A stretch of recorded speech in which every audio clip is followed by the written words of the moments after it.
So, hey, welcome to a special episode of Blossom. Thank you for laughing at that. Old people, thank you. But yeah, welcome to another edition of, another church meeting. But yeah, this is Black Excellence Book Club. As always, we meet up monthly. We talk about Black Panther. You may notice. It's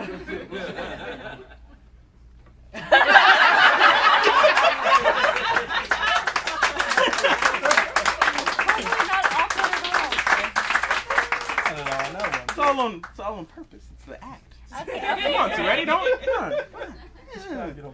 But yeah. So we have Ta-Nehisi Coates here to join us. Wait, did I butcher it? No. It's Ta-Nehisi. It's okay. No, it's all right. It's pronounced different than that. I know. 17. I know. So have I. Oh man. But yeah, he's gonna join in church meeting, and we're just gonna have a regular old party. So let's dive in with just sort of some general questions. Okay. First up. This is the part where you raise your. Should we use the hashtag again? Yes. We should absolutely use the hashtag Fantom Black Excellence. Like, let's do that. Yes. Yeah. Get that trending. Does it have to be about the writing, or can it do something completely random? I would hope that it's about. Yeah, I'll answer anything. It's about I have a question. What are they standing on here? The platform deal. So I'll answer that question, but before I answer that question, well, actually, I guess I'll answer that question because it's pretty easy. They're standing on a platform overlooking the rest of the city. This is Are they not gonna fall off? No. It's attached. No, it's the Black Panther. Come on, man. How's it gonna fall? How's the Panther gonna fall? Even if it wasn't connected to anything, Yeah, no, it's Wakanda, so it's like it's a hover platform. I thought though, and I know people on Facebook can't really see this, and we don't have numbered pages, so I can't tell you what page we're on. But we are during the conversation between Ramonda and T'Challa in issue number 4, and I thought there's a cool, not on this one but on the other one, there's a cool one right in the middle where Ramonda's describing the problems Wakanda is having, or rather T'Challa's inability to deal with certain of the problems or some of the troubles he's having. And she says, she goes through all these things and she says it's not Sean Murray, it's not this, it's not that. And she says it's the people. And when she says it's the people, he's kind of on a ledge. And he's looking out, on the city. This is a beautiful statement on how actually Brian and I and Laura worked together. I can't remember what I had in the script, but I certainly did not have on a ledge overlooking the city to symbolize X, Y, and Z. The reader should get. Like, I don't have that facility with images. I probably said, back towards Ramonda, she's looking sort of serious, he's not. And, you know what I mean? And this is what's said. You know what I mean? As, I always try to do some sort of description of the panel. But Brian is such a master of looking at the script. And, like, I didn't really, as a kid, and this is horrible to say, I think maybe some casual comic book fans, a lot of casual comic book fans, this way, you can't really understand the extent to which the penciler and the colorist really tell the story. Because traditionally, like with storytelling, it's okay, it was the writer, that was the way it was structured, and then this happened, and that's true as far as it goes in terms of plot. Right. But if this shot isn't done the way it's done, and I could, break this down, through like so many shots in the book, it doesn't get across the same way, and so I was tremendously fortunate in terms of like the artist that, I was privileged to work with Wakanda, really, on this book. I mean, it's my plot, and maybe that's about it. It's my words. It is. It's my words. You know what I mean? Right. But your words in comic books will only get you so far. And half the time, what I'm trying to do, even in this book, I look at some of this. More so, I guess, in the second issue actually. It's like I'm trying to get out of the way of the art. As quickly as I can. I'm trying to write and just really get out of the way and let them tell the story. Sometimes I get these pages back. And I like cut stuff. Even this, we're looking at a bubble in that same scene. And to me, like this is too many words actually. You know, like I wish this had less words, because I'm really trying to get out of Brian and Laura's way, you know, when I'm doing the story. I think too the poignance of like he's on the ledge when she says it's the people, and then when he turns back and he's got his back to the city and he's looking at her and he's saying all the things that he's done for them that they don't know about. Right. And it's kind of proving her point. Right. With that, and I guess staying on that ledge, looking at the parallel structure that we have with Ramonda when she talks about, okay, what your father understood and Shangomire did not, and then we go to the next one, what Shangomire understood and what your father did not. We eventually come to T'Challa basically explaining, like, I've given so much of myself to my people, and he is corrected by his mother saying, no, you truly haven't given all. Based on your definition of what you've given, it's not all. And I'm reminded so quickly of August Wilson's Fences and the conversation between Troy and Rose, where Troy is arguing, I can't do anything else. I'm giving all that I can. And Rose ends up correcting him and saying, no, you haven't given enough. You define like and you define love based on what you can do with your hands, but you have not inspired, you have not loved. And I find myself, when I'm taking notes and reading this, doing nothing but like, oh, I'm projecting this illusion to another text. But I'm wondering, when you're during the development of writing and perhaps during development of just exploring T'Challa, are there other sources? Are there other texts? Are there other people that you're tapping into? Yeah, of course. I should say too, for so just for anybody who's not, or maybe for those of you, so we're talking about Black Panther #4, just so you don't feel like we're in the middle of a conversation, and you don't know where we are in that conversation. Yeah, I mean, there's a scene, I guess, in this issue where Ramonda approaches Shangomire, and there's a bookshelf, in there, and there are all these titles in there, and some of them more than others, you know what I mean? But that, those are like books that really influence, the work in different ways, particularly, A Distant Mirror, which is all the way to the right. I mean, some of that is actually, A Distant Mirror is a book by this woman, this historian, Barbara Tuchman. On Twitter. And some of that stuff is like pulled directly out of it, the Fantom stuff, about revolution and all of that. I mean, definitely so. I mean, even the fact, and I'm sorry, I mean, if you ain't read #4, you're about to get spoiled on some things. So I can't. But I mean, even like, like the comic book stuff, like when I was writing this, I happened, well, not when I was writing, when I was pulling together actually the proposal, I was going through Matt Fraction's Iron Man, and I just sort of kind of fell in love with Zeke Stane. You know what I mean? And so, I mean, he's so cool. And so, so he makes his appearance in here, so there are things like that. This is gonna piss off everybody in the room.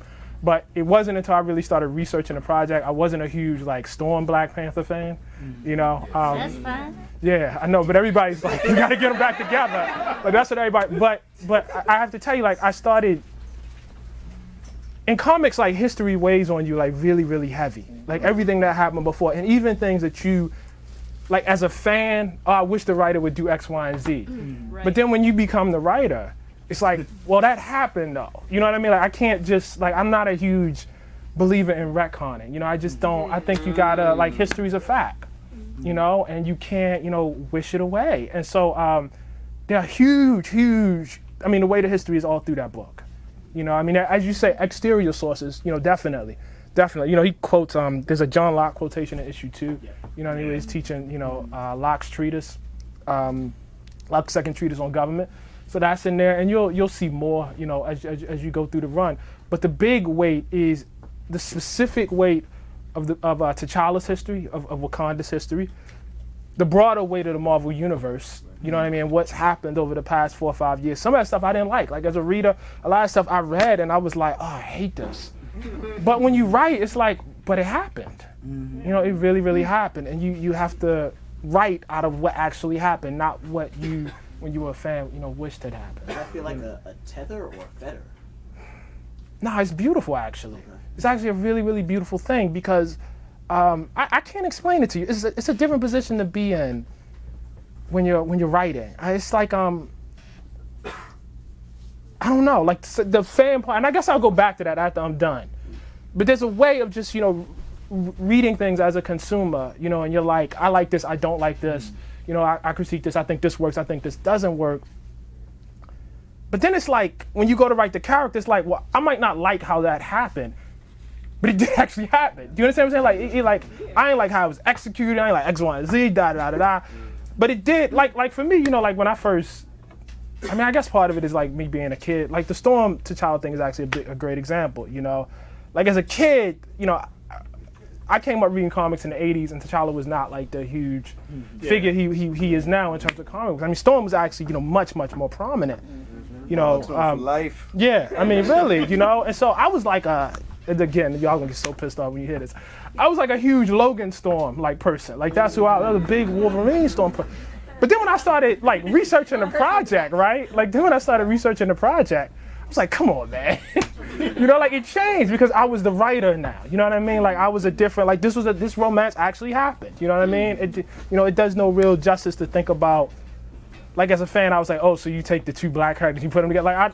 Like that cuts off though, right? Like once you, like as a fan, you may feel that way. But as a writer, that cuts off. They're together now. You know, or they were together, you know what I mean? And now all of that weight is in the book that you're writing. You know, you can't act like that didn't happen just because as a fan, you know, you weren't there. You know? Do you think your distaste with how the Dora Milaje were portrayed in the past influence how you write them now? Yeah. Yeah, I mean, but again, like, if I were writing like Black Panther, would I have, you know, included a concept like your Dora Milaje? Probably not. But it's a thing that happened. I mean, it really did. And so I felt like, another thing is like, I guess like I feel like the concept changed over time. So there was a concept, you know, when Christopher Priest was writing, they were written a little differently when Reginald Hudlin was writing. You know, if you go through the different, when Mayberry does it, it's a little different. You know, in fact, he was the one that came up with the name, you know, Midnight Angels. You know what I mean? I, you know, had this option. I can't remember what I was going to call them before. I know, it was really bad. I'm not even going to say it. Do it. I'm not saying that. Come on, outtake. No, I don't, but no, I don't have to tell anybody, and I'm not telling anybody. But Obsidian Cherub. Yeah, no, it was worse than that. It wasn't even close to Midnight. It was something totally different, really bad. But I was trying to pull out of like better to take a name that already existed. You know what I mean? Whatever I thought of, you know, Midnight Angels or whatever. You know, better to take something that was already there. So I mean, you can't erase the Dora Milaje. I mean, you just can't do that. You know what I mean? You can't. It's, you know, that happened. That's a part of the legacy. What you can do is try to think about them as whole characters. And try to think about things from their point of view, not as appendages to T'Challa. Like you can, you know, try to, you know, like you can do, like, I'm sorry, the only comparison I have for this is really race. Like you can do something that's not my black friend. You know what I mean? You can do something different. Like, okay, but what does the black friend actually think? You know what I mean? What does this thing that actually, you know, for the most part, not for everything, but for the most part, has basically been portrayed as an appendage of T'Challa. Well, what do they think? What's going on with them? You know, and that was a heavy influence. Also, something else happened. I mean, again, just talking about the history. If you go back and read probably like the past, I would say 5 years before I started writing the book. Oh, that's me talking. Whose phone is that? Fantom Coates. No, but Instead of just Coates at Fantom. A large number of T'Challa's cast like got killed, and a lot of the men actually got killed. You know what I mean? His uncle got killed. His two closest, you know, military advisors basically got killed, and so he was in this position. Killmonger dies, Man-Ape dies. I mean, a lot of his people, whether they be allies or not, are dead, and so he's in this position. Like when I, you know, started writing the book, where there were a lot of women around him.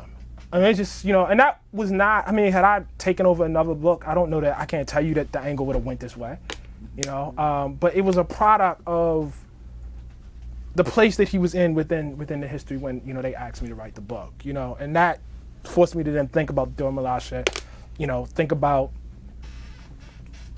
I don't know, I mean, it was almost by default that you had to center them because so much was gone. You know what I mean? So it's like, okay, so what are we gonna talk about? Like, what's here, you know? I mean, you could have completely rebooted, you know, and brought everybody, but That's way That too wouldn't much have work. Yeah. No, I just don't like. I like that history happened. Yeah. You know, and people have to deal with it. You know. And I think one thing in particular, at least from the book launch up until now, the journalogy has become the main talking point for people that have come into the store, people that have that I'm have not picked checking up my the text. book. They texting questions, so I don't want y'all to feel bad.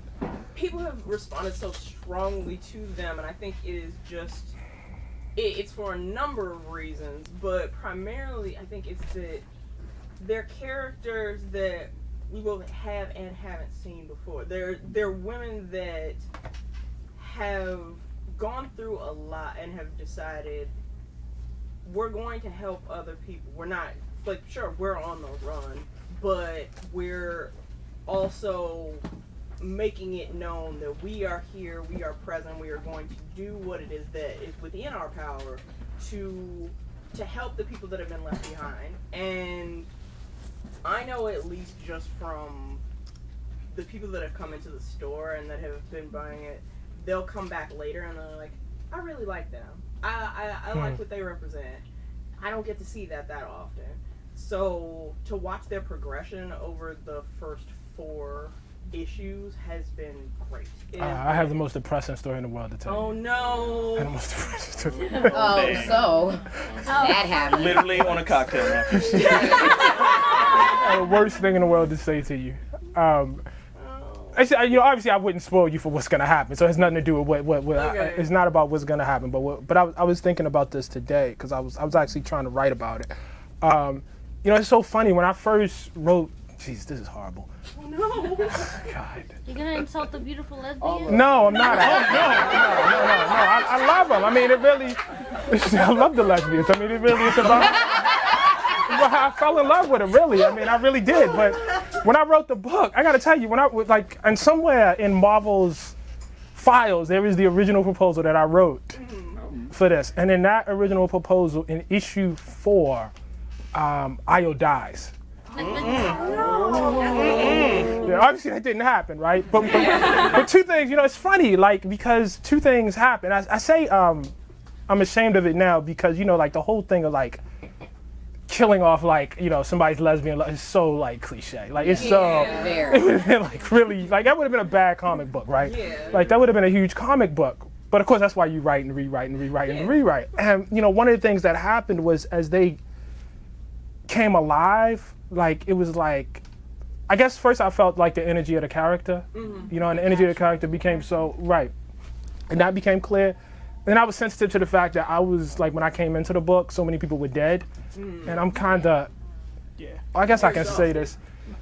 Well, no, I'm just kind of against killing in comic books. I mean, too many people die in comic books. I really believe that, you know what I mean? And I felt like what I was more reacting to was, like, at that point, like, when I was writing the outline, I was reacting to my idea of what comic books were.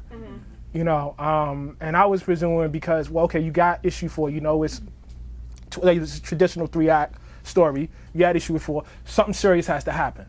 You know what I'm saying? And so I thought, oh, okay, her lover can die, and then, she can, have a blood feud with T'Challa. It can be some sort of misunderstanding. Oh, it would have been horrible. That would have been, like, really bad. You know what I mean? But it was like, it can be some sort of misunderstanding, and she can hate T'Challa, and that can be, like, the seed of it.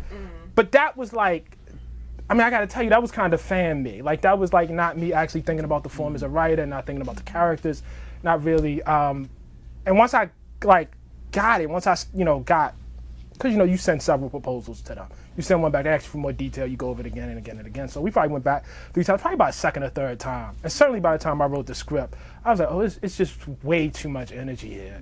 Despite, in spite of also being a cliche, not wanting to do that. But there's just too much. When you kill,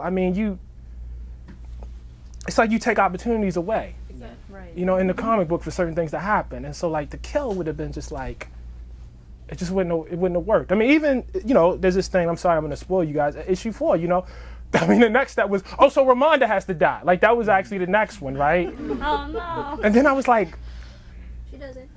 It's okay. but I was like, and I was like, you're gonna lose something if you do this, especially if, and I hope, I hope to be writing Black Panther for a while. Yes. You know what I mean? And so if I can write it, it's like, I'm gonna be like, damn, well, Ramonda's not here. Like I've lost a tool that I can, actually employ and use. You know what I mean? I had to come up with some, cockamamie reason to bring her back. Better. Or why did I kill her in the first place? What did I get out of it? We were at a retreat. I'll never forget this. It was a Marvel retreat, and afterwards, we all went to have dinner. And I was sitting with Nick Spencer, and he said something phenomenal. He said, "Whatever happened to just injuring people?"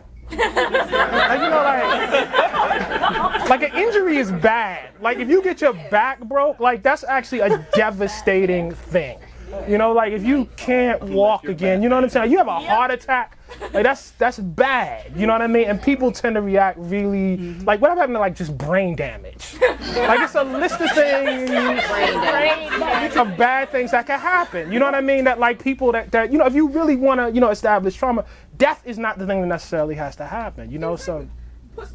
What about a broken arm? Yeah, I mean, like it's a broken arm. Yeah. But what's funny? Like in the 80s, like you used to see stuff like that, especially with Spider-Man. Like he would be injured, hobbling around. He would get sick. I got a fever and I got to fight. Regular problem. Like it was it was all these things. Like injury was a real thing. I mean, and at this point, it just he made like a webcast for him. Right, he did. Yeah, I mean, no, literally, like that comic books where he's swinging around with like a webcast, And so I just felt like, okay, so why don't we just like the injury, like the idea that the Queen Mother was injured by suicide bombing, which it is. I don't know if that's in the comic book. Whoops.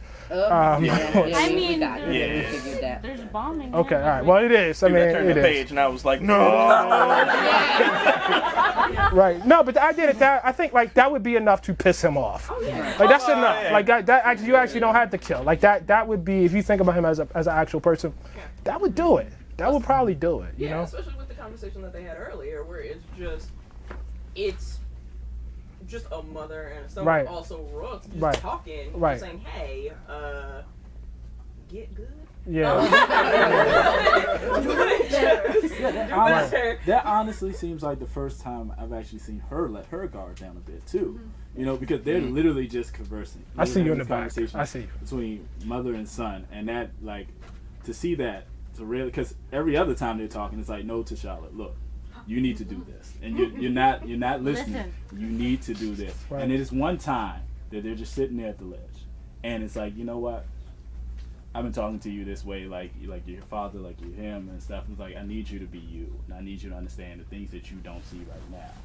And when that moment happens, that they go around the people, they are in the people, they are the people, and then it happens. Yep. And like a lot of like you spoke to earlier, where it says injuring someone opposed to killing them, because when you kill someone, there's only your emotions and stuff that you have to deal with. Right. But when someone is injured, right. now you have to deal with your emotions, and then you got to cope with how you deal with them afterwards, and you go into and they got to recover. Exactly. So you go into that mindset of I got to protect you at all costs, but that may not even be what that person really wants. That person still wants you to do what they asked of you. Right. But when you see him pushed to the edge in issue 4, where he's like, you know what? Forget all this. I almost could. Forget all of this.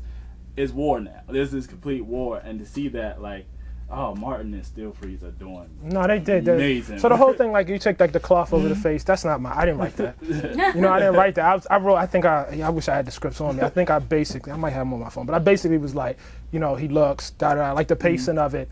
And then he picks his mother, something like that, his mother's body up. But he did it. I just want to make sure we get in the back there. Yeah, you. But just with the death in comics, you were talking about how the characters have history, right, and all of that. But for you, you're only 88 pages into your run so far, give or take. So you don't have the history with that character. Mm-hmm. And so it just seems like it, in keeping alive. And I like the point that he was making about the, you're giving the character who otherwise would have been dead by just being injured, agency, right, and has a chance to impact, say, T'Challa instead of just being an echo, right. And so, and I think that it gives you a lot. Yeah, it just gives you a lot more it gives you a lot more to do with the history of the character, right, instead of just, icing them for the sake of dramatics. Right. I think the significance of them being women, like all the people that could have died that you mentioned, were women, and I think honestly the fact that there's a revolution in this comic that's being led by women, I'm wondering if this is supposed to mirror, the events of, our time today, and how the revolution is being led by women now. Right. Yes. Yes. Sure, I'll take that. Hasn't been led by women. It might have been a public face of men. But when has the movement's not been led by women? Yeah. It's always been there. Like no matter what, with the first civil rights movement, we know of Martin Luther King, we know of Malcolm X and things like that. But we don't often talk about like Fannie Lou Hamer and things like that, like how instrumental they were in the movement, and they never get shine. So, that kind of ties back to what he was just saying. But I do have a question, too. Like, we've been talking about the history. Like, do you ever feel the weight of the future? Like, when you're writing Black Panther now, but who's going to come after you? And do you feel like I have to set you up to, carry the legacy on after me? Like, does that influence what you're writing? Yeah. And, like, especially... because, as you saw from our videos and the tweets, like, we catch our black life here. Because this book has been so instrumental to us in how, black people are portrayed in the comics. Right. And, this is a tie turner with, Dr. Gay and writing for World of Wakanda, and just how this, we're seeing a lot more diversity come into comics. And so just when you're writing, do you feel that? Like, I do. You have a responsibility to... You might not be able to do everything you wish you could do, but at least set people up for the next run, like to take it even, to the stratosphere. Well, I feel, and I'm gonna take one of these questions for somebody who's not here. I feel like two things. I feel like a basic, like I remember like being a kid, you know what I mean, and how like I felt about like Storm, and like how I felt about Wolverine. This is like 80s Wolverine, guys. I just like, it's been like 100 Wolverine stories, so you guys probably can't. Like now, but you have to understand, like before that happened, this guy was like my best friend. He was like my dude, you know what I mean? Like Eye Patch Wolverine? Yeah, that's what I'm talking. I got that comic. I got Wolverine 1. I got that comic. Like this was before, that was the beginning of it though, because that was like his first ongoing solo. But this is like old school, and like the way I felt about characters like that, the way I felt about, Spider-Man, and how influential that, like what I want when this is done. Well, first of all, it's no point in being modest here. I really, because this is how I feel like anytime I try to go write something, I want people to feel like this is one of the greatest runs they ever read. I really want that. And the second thing is I want Wakanda and I want T'Challa to be on a certain tier, on a certain level. I want people to feel about T'Challa, and a number of people to feel about T'Challa and about Wakanda the way I felt about Peter Parker, you know what I mean, and New York. I want it to be like that, and I think the way you do that is you try to tell the most kick-ass story, you can. You work really, really hard at that, and that, that was like when we were pulling this together, when did I finish? I think I finished the first season, like the first 12, like in March, I think, like just when we were getting ready to go to press, because what I wanted was at every step, if something's not working, like, because so often in comics, you guys, Jesus Christ, you have no idea like how hard these dudes are working.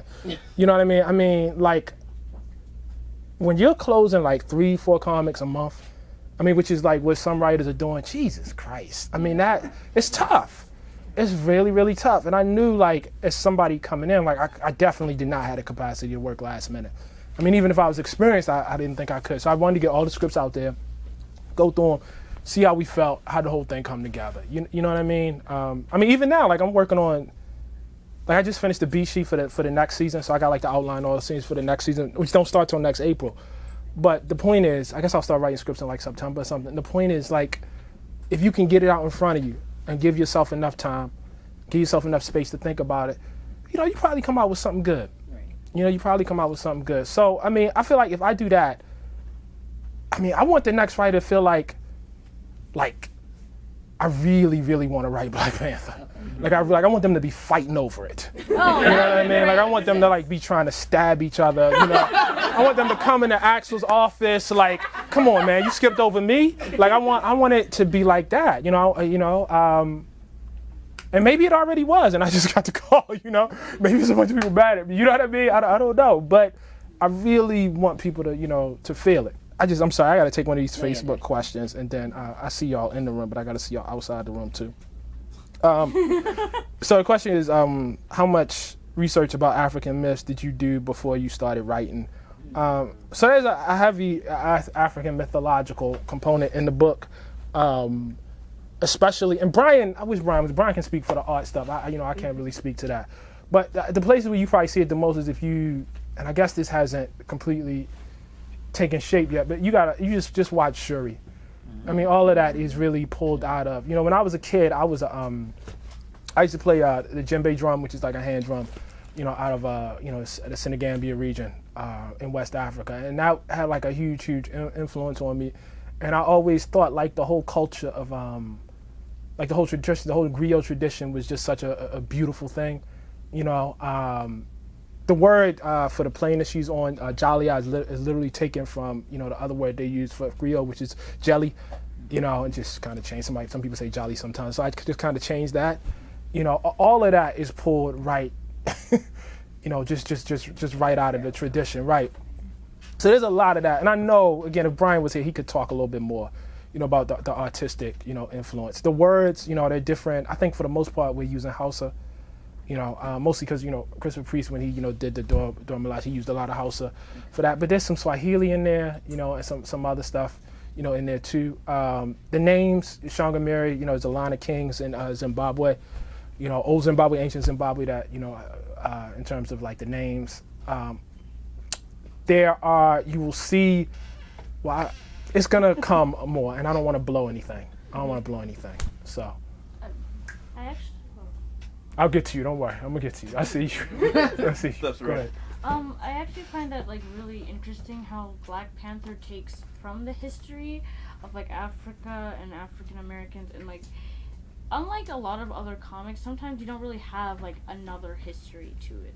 But then with Black Panther, it has not just the story of Black Panther or whatever, but there's also a rich history that's coming from, and it makes people interested in that history, because a lot of the time a lot of people see Africa as like, oh yeah, help those African children, or etc., like all these stereotypes, all these people thinking, oh, Africa's a really horrible country. They call it a country, like people think it's a country. It's not. It is treated as a country, and it's like, no, some of our own people think it's a country. Yeah. So like I find it fascinating that comics can take, like, because I know some people who are like, oh, comics are like, or like cartoons or stuff like that, oh, that's for children, etc., etc. I'm like, have you read this?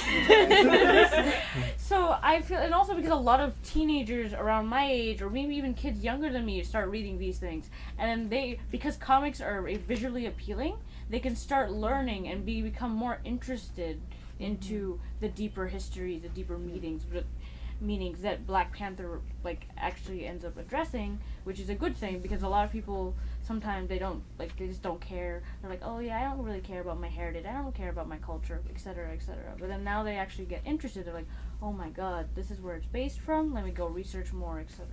I find that really awesome.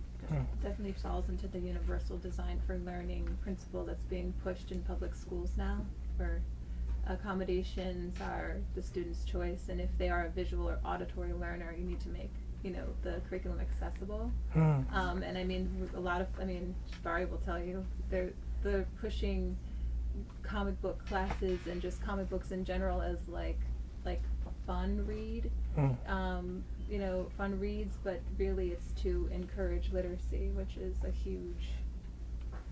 huge push everywhere. Right. They're doing it even with healthcare as well. Like a lot of messages they want to spread for healthcare, they're using like manga style things, like to, you know, to teach people about, you know, HIV or some type of, you know, debilitating disease or condition in other locations that might be hard to talk about between people. But if you can put it in a comic book form, it kind of takes that brevity out of it, and gives it a little more of a lightheartedness. A friend of mine is actually learning how to code from like a manga comic book. It is designed like manga, and it's teaching them how to code and build websites via that, and I am blown away honestly, that is amazing. But I know people. Go ahead. You in the back. You have a question, brother? Harry? You had a question? You're on. You're on. Hey, everybody. Actually, I have, I guess, two questions for you. One, I wanted to say I was very, very excited about the news of World of Wakanda, and I was even more excited to hear about the team that you have, that you guys are bringing in. But it just made me think, you know, especially in the discussions that we had yesterday, why do you think it took the Marvel and just Big Two in general to finally decide, hey, we're going to bring in women to write about women, especially after all these years of men writing about women. And the second question I kind of wanted to throw out there while it's still stuck up here is, we've been hearing, rumblings from Milestone that they actually might be doing something, and I was just wondering if, anything ever came about that you would be interested in doing. Would you consider doing anything with Milestone? Oh, I can answer the second question easily. I mean, surely, but I gotta get this right, man. I gotta get this one thing right. I mean, I think a lot of, before I started writing, there were a lot of comics I read, and I thought, boy, this is a horrible comic. And now I'm so much more forgiving because I have some idea of the amount of work that the team is actually doing. You know what I mean? Comic books are not the most lucrative, form, and I don't know. I have I got a lot of sympathy for people now. Just a lot more sympathy than I had before. And so I say all that to say that, in order for me to get, to make sure I'm doing T'Challa right and I'm doing Wakanda right, I really have to make sure, I have the time. You know what I mean? I really have the time to dedicate it. And, obviously I got a daytime job. At some point I'm gonna have to write another book, and so I have to. This can't become a second job. It has to be love. It has to be fun. It has to be. It can't be. Oh shit! I gotta make that goddamn deadline. It can't. The minute when I start writing like that, you will know. You'll instantly know. You'll feel it. You know what I mean? And so I'm really hesitant in terms of extra projects. Even when we started with the World of Wakanda thing, it was clear that somebody else was going to have to come in. You know what I mean? It was I had I got plenty of ideas for stories that I'd like to tell. Maybe I'll eventually get to tell them in World of Wakanda. But was I going to be able to, consistently write that book myself? I had actually already written the script for season 1. That wasn't the problem. Right. Was I going to be able to, go ahead, give myself the same sort of time, the same sort of dedication that I give in the season 1 to a World of Wakanda book, and then set up season 2 of Black Panther also? Was I gonna be able to do that really? At the same time with all the other, commitments I got outside? I didn't think so. And so once that was established, it became a natural to, sort of think about who else could do it. I can't, well, let me say two things. The first thing, I can't speak to what, you gotta understand, I just got this gig a year ago. You know what I mean? I've been to one, Marvel retreat. I have never been to a real, Comic-Con or anything like that, so I don't really have the knowledge of the industry to really tell you why, Roxanne and and Yona are the first, black women to write for Marvel. I can't tell you that. What I can tell you is, I'll speak on Marvel's I'll say this, I'll speak on their behalf and say this. I know because based on the conversations that I've had, they actually are deeply concerned about diversity, and you can kind of see it. They actually have been doing quite a few things. It was not a fight to get Roxanne or Yona on the book at all. There was no real resistance to that. It wasn't who are they? That wasn't the sort of, response, that I got. I guess it's, this is known because other people have talked about it. I wasn't in Civil War. I wasn't really in favor of, Rhodey dying, right? Man. But that's okay. But hold up. I mean, before I don't want too much applause for that because I want people have to have their room to tell their stories, right? And I don't want to feel like I'm looking over somebody. But they call you to that room to do that, right? So but I can tell you they listened. They listened. I don't actually want them to do everything. I say because that's not actually a real relationship. I just want them to listen. You know what I mean? And then they can go and do what they want to do. And I felt very much listened to. I've always felt listened to, on the book. I felt listened to on World of Wakanda. I am incredibly excited, for what Roxanne is going to do, for what Yona's going to do. I also think people, in some sense, really underestimate like the power of diversity and how it happens. By which I give you an example of this. Sometimes some art will come in. How do I say this? It's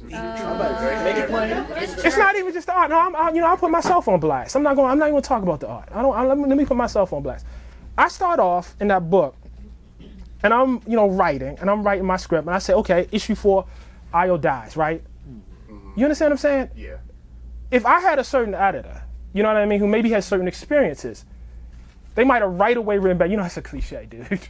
Like right away, like it would have got checked like immediately. And I'm saying this because people wonder how certain things, get to a certain place. We have had, I think, situations, and I think this is natural, man. Well, I guess I can't say this. We were just going through it with the Dora Milaje, right? So we're at a place in the story. This is actually way, way down. They make another appearance later, and I guess they make an appearance in issue 3, and they are kind of clothed, but not. No fucking swimsuits. Like, running around in bikinis with double Ds. Like, we're not doing that. That's not. Either they warriors or they're not. Either they're warriors or porn stars. Like, you got to make, if you look at athletes, that's not how athletes actually tend to look. So you got to, really, this is just me. This is just me talking. You know what I mean? You really have to make a choice. We never had that. We never had double D swimsuits. Like, we didn't have that.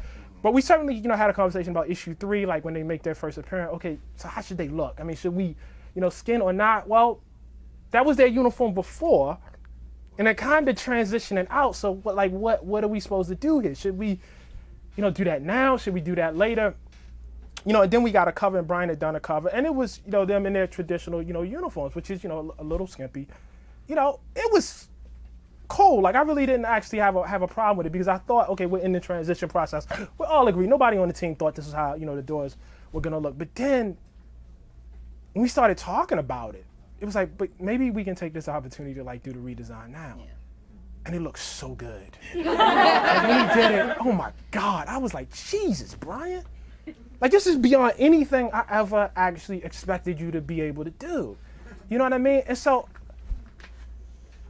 I would just suggest, and I don't know, that a lot of times those conversations just don't happen. Like, it's not even that people are trying to be, there are some people who are trying to be malicious, but I think a lot of times people are actually not trying to be malicious. They just don't, the conversation never happens because there's nobody there to say, yo, maybe we should think about this. Yeah, see, I think the reason why I get so concerned when we have these projects that come about, because you always have the naysayers that get angry because, they feel like certain characters are being co-opted, especially when you start to swap genders and races and things of that sort. And then the very first thing that the comic book's been doing that forever. There's nothing new about that. That's not my Spider-Man. Like, it never was. It never was. But that's the very first thing that I say. That is one of my childhood. The first Spider-Woman I knew had blonde hair. She wore a black and white uniform. Julia Carter. That was the Spider-Woman I knew. Right. That was the first Iron Man I knew actually was black. That was the first because of the period that I came into the comic book. That was the character I knew, and so like that. Does that really matter? I guess I feel like those of y'all who are frustrated by that and who get upset about that should not spend too much energy on that. You should not go on your favorite fan boards and argue about that because I just think that's not the future. I'm sorry, I think that battle's actually over. That battle's been won. I really do because I think, and we might not approve, about how progress is happening or how quickly, it's happening, but I can't sit here as the writer on this book with the people that work with me. I can't sit here with what just happened, the process of getting Roxanne, to do this. I was just so happy that she was even willing to do it. I thought it was the most bizarre thing in the world to ask her to do. I had no idea she had any interest in comic books at all, but I had so much respect for her talent. I can't tell you that the man is, keeping me down. You know what I mean? When it certainly was not. Also, let me just also say that you gotta put this in the context of pop culture, period. For a second, I'm just gonna defend comic books. When I was a kid, comic books were way, way more diverse than the movies and TV. There was no character like Storm or Rhodey. That just didn't. I can't even tell you what that was in the movies. That just, it didn't exist at all. It really, I'm reading right now, finally, I'm going back through Don McGregor, and I'm hoping we can re-release this. He did this thing called Panther's Quest. It's kind of hard to read because it was in this anthology book Marvel presents, and you only get like 5 pages at a time. Like it's over like 30 issues. Like that's how you got to read it. I'm hoping we're gonna get to re-release the thing as a whole thing. But the stuff he's done, I mean, he's taking on apartheid in there, doing all sorts, and I'm like, man, where was this? Where was there a superhero that's like going to South Africa, like dealing with apartheid? That wasn't happening. That wasn't going on. So I think, like for me, it actually gave me a model to hold the rest of the field too, you know? But at the same time, you're right. I mean, we do, you know, there is, you know, progress. And there is, you know, a lot of room for improvement in that, you know? I'm sorry, I just want to make sure the back is not getting ignored. That's you, the one that looks back. Yeah. Hi, Jim. Hi. This is Black Panther is an unusual book in a really good way right now for mainstream comics in that it's really dense. Like it takes time and thought to get through an issue, and that is a good thing. It's not, you know, a flip through. And there's a lot going on, much more than most other books.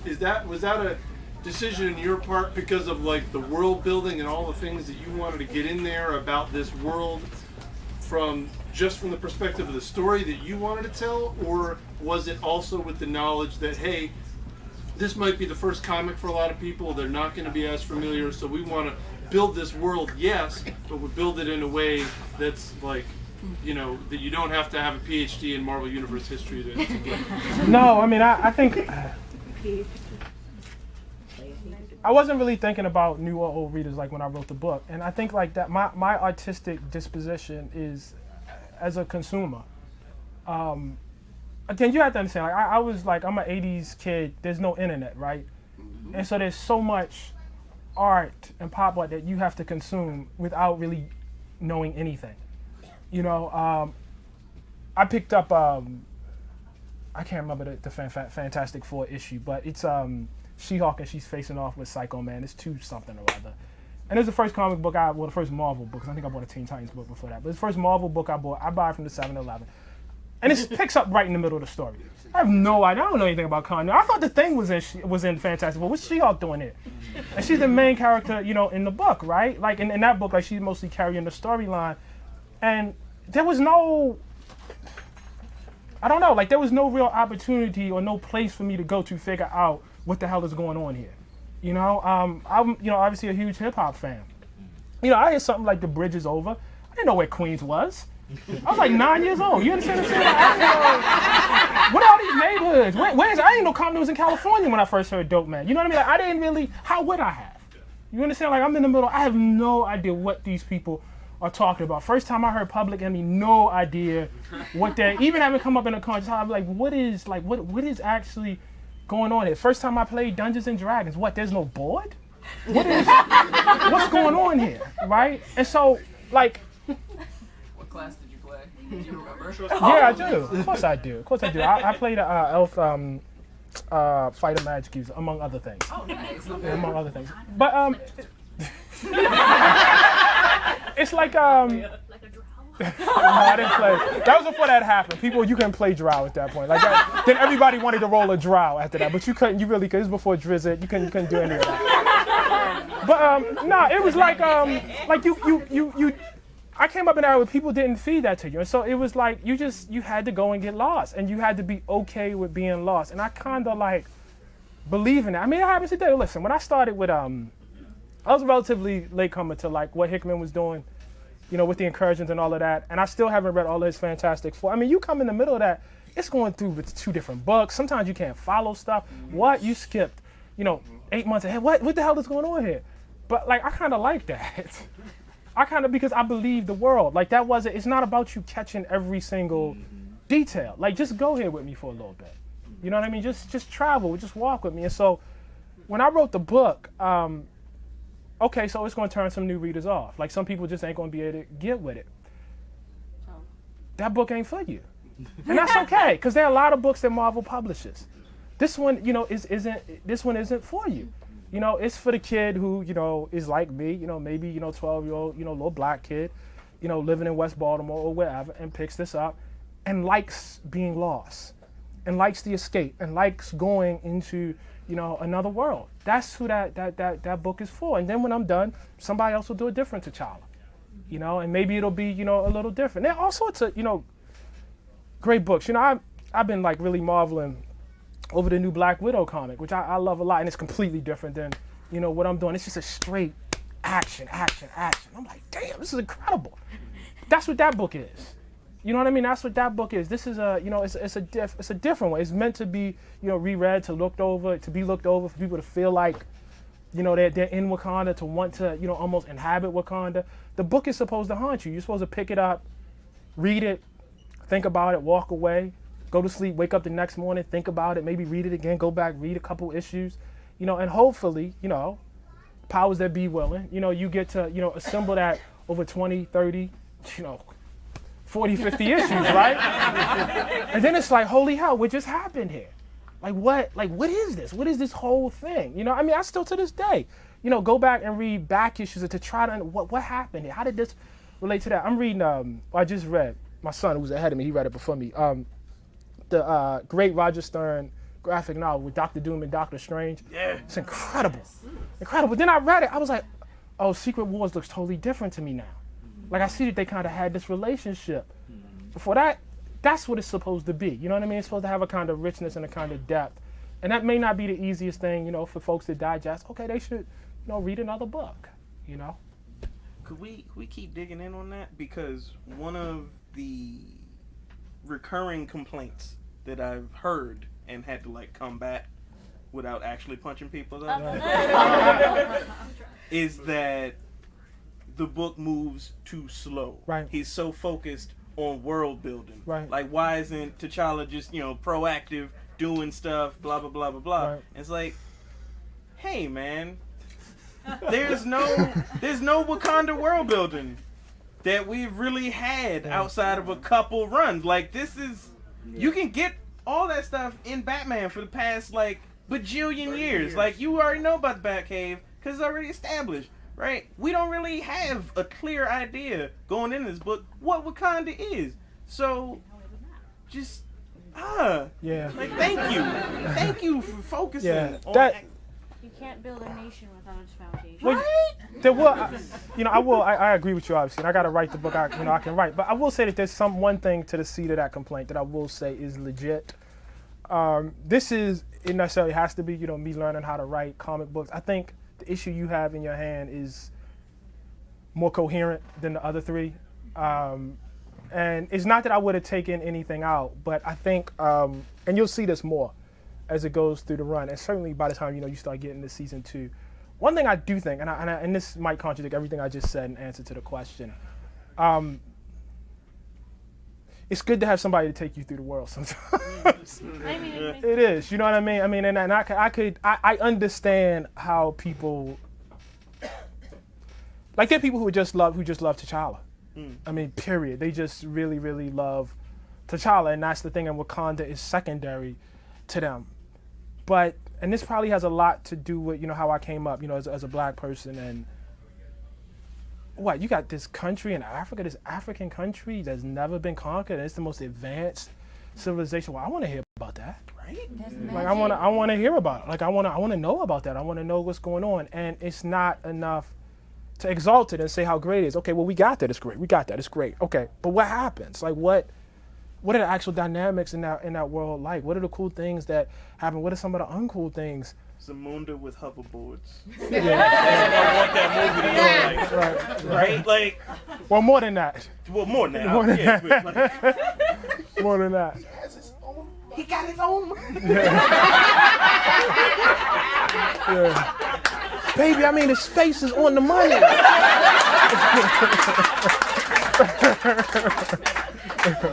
Right here. Yeah. Brian, hello. Brian. Brought up the store multiple times, and one of the things that I've always found funny with respect to Black Panther is she mentioned shortly after they were divorced, "You're the most passionate man I've ever met." Right. And we always know T'Challa's the stoic, man of science. So my question to you is, why did you pick the dichotomy between the stay-at-home king and the superhero who gallivants, as opposed to any of the other dichotomies that T'Challa had. Man of science versus chief priest of his country. Right. That's very interesting. I think a lot of it has to do with where I was at the time. Like a lot of this has to do with my work as a journalist. I spend a lot of time thinking about democracy and thinking about government, period, and what works and what hasn't worked and why. And I guess at that point I probably was reading a lot of European history, and one of the things that quickly came across to me, there have been kings who didn't like being king. They just didn't. They didn't, and if they could have done, I think it was, it might have been Louis the 16th, I can't remember. The 15th. 15th? No, it wasn't the 15th. Who was the one that used to tinker all the time? One of them. No, 14th was the Sun King. No, it wasn't. He loved being king. I think it's 16. Who's the one that got beheaded? I think that's 16. Yeah, the one with Marie Antoinette. Yeah. That's 16. Oh, this dude wanted to do everything else but, be king. There's another one in Prussia whose name Frederick, and I think he runs away. This dude is a king, right? He's king of what is it, Prussia? Do I have that right? Prussia. Yeah. And if I got it wrong, you can stop me if I got it wrong. But as I remember it, he runs away. Right. He runs away with his best friend. He don't want no part of being king. His dad brings him back and kills his best friend. Says, "You're going to be king." And he comes to Frederick the Great, right? Yeah. He was a great king. He actually becomes a great. Being king is not cool. For some people it's cool, but those are probably the kind of people you actually don't want to be around. People who enjoy being king, people who actually enjoy it, often are really, really horrible people. Joffrey. T'Challa. But check it out. Hold on. But check it out. I said it. Joffrey. No, but this is important. It's important. You have to think about all of this sort of the day-to-day things that kings have to do. Why is this dude always leaving? Why is he going to be a teacher in Harlem? You know what I mean? Why is he never, married a Wakandan woman? What's Monica Lynn? Flirting with, she used to be Captain Marvel. Monica Rambeau? Flirting with Monica? Come on, man. What's going on here? Why are you, going off to study, in all of these other places? Why are you joining, the Avengers to spy on my country? Okay. This is just me. This is my interpretation, right? Because it can only come, that's just, obviously there's no literal truth. But this is just a literary, sort of theory. I just was struck by the fact that he kept going. He kept, doing all of these other things. And then, that would have been okay if everything was okay in the kingdom. But everything wasn't okay in the kingdom. You got coups, you got floods. You know what I mean? You got, Moreland coming through and just massacring people. You got the Black Legion coming in, and reducing this country, which held at its identity. We have never been conquered. Golden City must not fall. Well, the Golden City falls. So then what? And your king been gone too? It just felt like the obvious, unless you're going to do a complete reboot. Unless you're going to reboot. And it was clear, and the rest of the Marvel Universe did not do that. It's clear people remember what Namor did, you know what I mean? Because they killed Namor. You know what I mean? It's clear that it happened. So if it happened, then, you know what I mean? You didn't have to, deal with history and then write out of that. I'm going to take the young lady right behind. Hang on, before you do that, some of the people in the back apparently can't hear, so we can project. Okay. All right. So can we fill in along the aisles more too? Yes. Hey, if anybody wants to come up a bit, can we fill in? Hi, Matt. Hi, Matthew. Hello. Owner of the store. I see you. Y'all can fill in on that side too. Y'all can fill in on both sides. I think you said Esther earlier, said not. Well, that's too late. Yeah, they were talking about the Yeah, just as long as you stop there, we're good. They huddled up. No, Harry. Don't embarrass us. Don't do that. This is why we can't take him nowhere.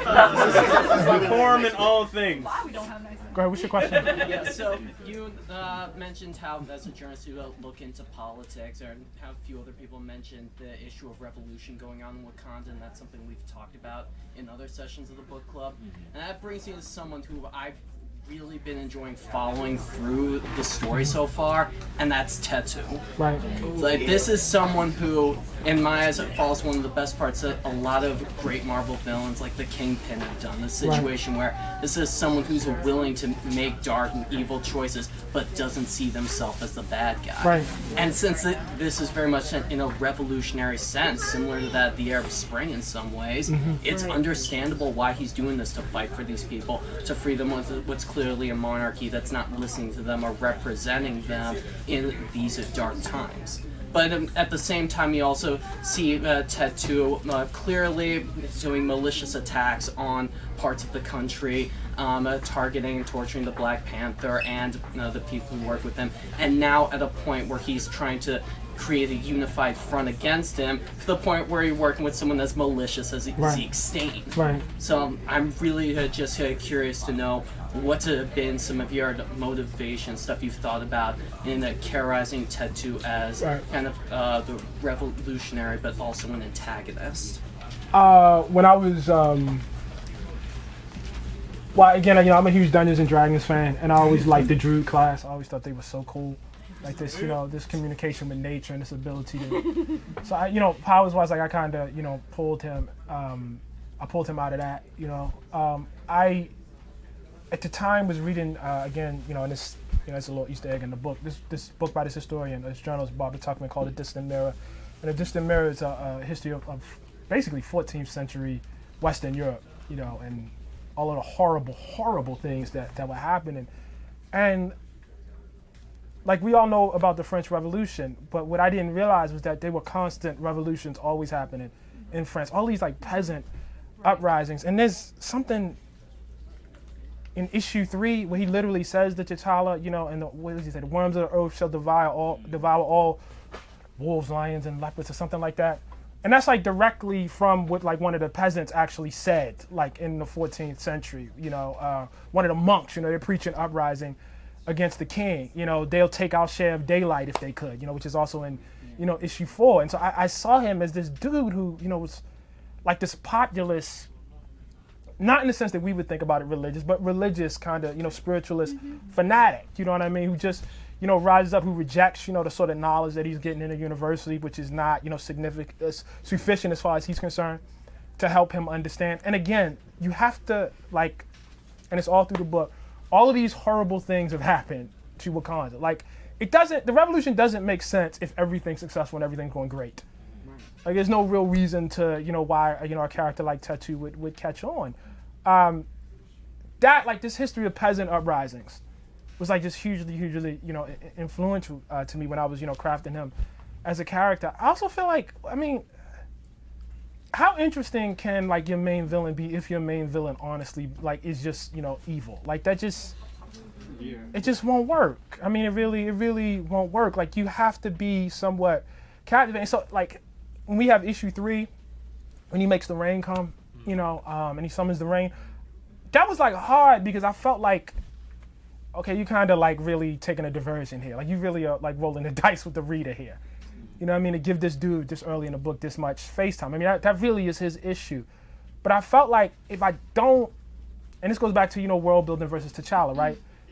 You're going to be there for T'Challa. Like, I really, like, you're going to be in T'Challa, don't worry, T'Challa going to get his. Like, he's going to get his. I can't tell you everybody else around him is going to get theirs, though. You know what I mean? Like, they're not necessarily going to get to the point where by the time we get to the end of the story and they end up in conflict where you're kind of feeling like if T'Challa win or lose, faces off with these guys, and you're just saying, yeah, T'Challa, go. What have I done? Like, what have I done? That doesn't really accord with the literature that I've loved in my life. It doesn't accord, with the comic books that, I've loved in my life. Just going back to that, piece with Dr. Doom and Strange. Doom is a straight up villain, in that comic book. And then there are moments where he looks sympathetic and kind of, not. I'm on this huge, like, Roger Stern kick. And so I've been going back and reading, like, his, like, Avengers and his Spider-Man. And there's really, this classic. I'm preaching to you guys like y'all ain't comic book fans. Hugely underrated. Oh, completely underrated. completely underrated. Like ridiculously underrated. Doom goes to hell to save his mom. Yeah, I mean so, like, ridiculously. It's like, dude. No, it just so I he has this issue, this long arc, which you guys know obviously, Under Siege for the Avengers, where he had just this incredible plan, for all of these people to just come and just totally fuck up the Avengers. And the plan is so devious, I'm halfway rooting for him to get away with it. Like part of that has to be there. Like part of you has to be with the villain. Part of you has to want Magneto to win. Part of you has to want Tattoo to win. I know a lot of you like the Midnight Angels. I mean, let's be clear. Like, they murdered someone. Like, let's be real clear about that. Like, and that, should be, like, I didn't write that in such a way. You can debate about whether they should have been killed or not, whether they, should have been a death sentence or not. Like, you can have that debate. But they did, like, do, do you want to live in a society where people are just saying, I think you did X, Y, and Z, and then they're just straight executing people? Where people, who are officers of the state are doing that. Do you want to live in a society where the cops are just going around? Because that's what they are. Or the FBI, CIA, secret, service, just taking things into their own hands and killing people. Right, that's what they would say. That's what they would say. But nevertheless, that don't, morally by the same token, if you're a citizen, maybe you don't want to see them contribute to it. Yeah, it's already happening, but do you want to see them, further enrolled in it? There's got to be a little, and you'll see more of that. You'll see more of that. It's not, the book is not T'Challa rah rah rah all the way through. It's not Midnight Angels rah rah rah all the way through. It's not Tattoo rah rah rah all the way through. People do things. Some of them are dastardly. Some of them are not. Moments that people do things and they're being cheered for will later be called to account for that. It's 12 issues, and we're only on issue 4. I think that actually speaks to what we were talking about at other book clubs, where you're actively rooting for everyone. And at some point in time, you're like, damn, I gotta, somebody I'm gonna have to stop rooting for. And like, T'Challa's always gonna be there, but you're like, I still want to see Tattoo and Zinzi. I still want to see the Midnight Angels. I still want to see them get theirs. And then when you think about how their stories are told, and you think about, for one, like we discussed last book club, where Tethered and Anchored, like where the Midnight Angels and the women of Wakanda are often anchored into this society, and T'Challa a lot of times feel tethered. And like we brought up, like you had stated earlier, where he doesn't really want to be there. And we were talking about how, he consistently seems, honestly, like you said, like, hey, I'm trying to set this up so I don't have to be here because I want to be in Ultimates and I don't really want to deal with this. But I got to deal with this. Literally making sure that you have a planet to have a Wakanda. Right, that's actually very important, because it's a defense. It's not just, I don't want to be there so I can go corral. Exactly. It's like, it's like there are actual universe threatening threats out there that are exactly. So it's like, you see this, but what you don't see is what I see. And I've been to this place, I've been to other dimensions, and you are not seeing this. Which is what a parent says. And that's the thing. And that's the thing we talked about when it comes to parenting as well. Like, for me as a father, like, there are things that like I didn't see, like, from my father. He would tell me things, and I see it, like, I only see it at this level. But then, like, as I got older, or I had a little more experience, and I left outside of the house, I left outside of the world, I saw things, I was like, wait a minute. Okay. Nah, I definitely understand that now.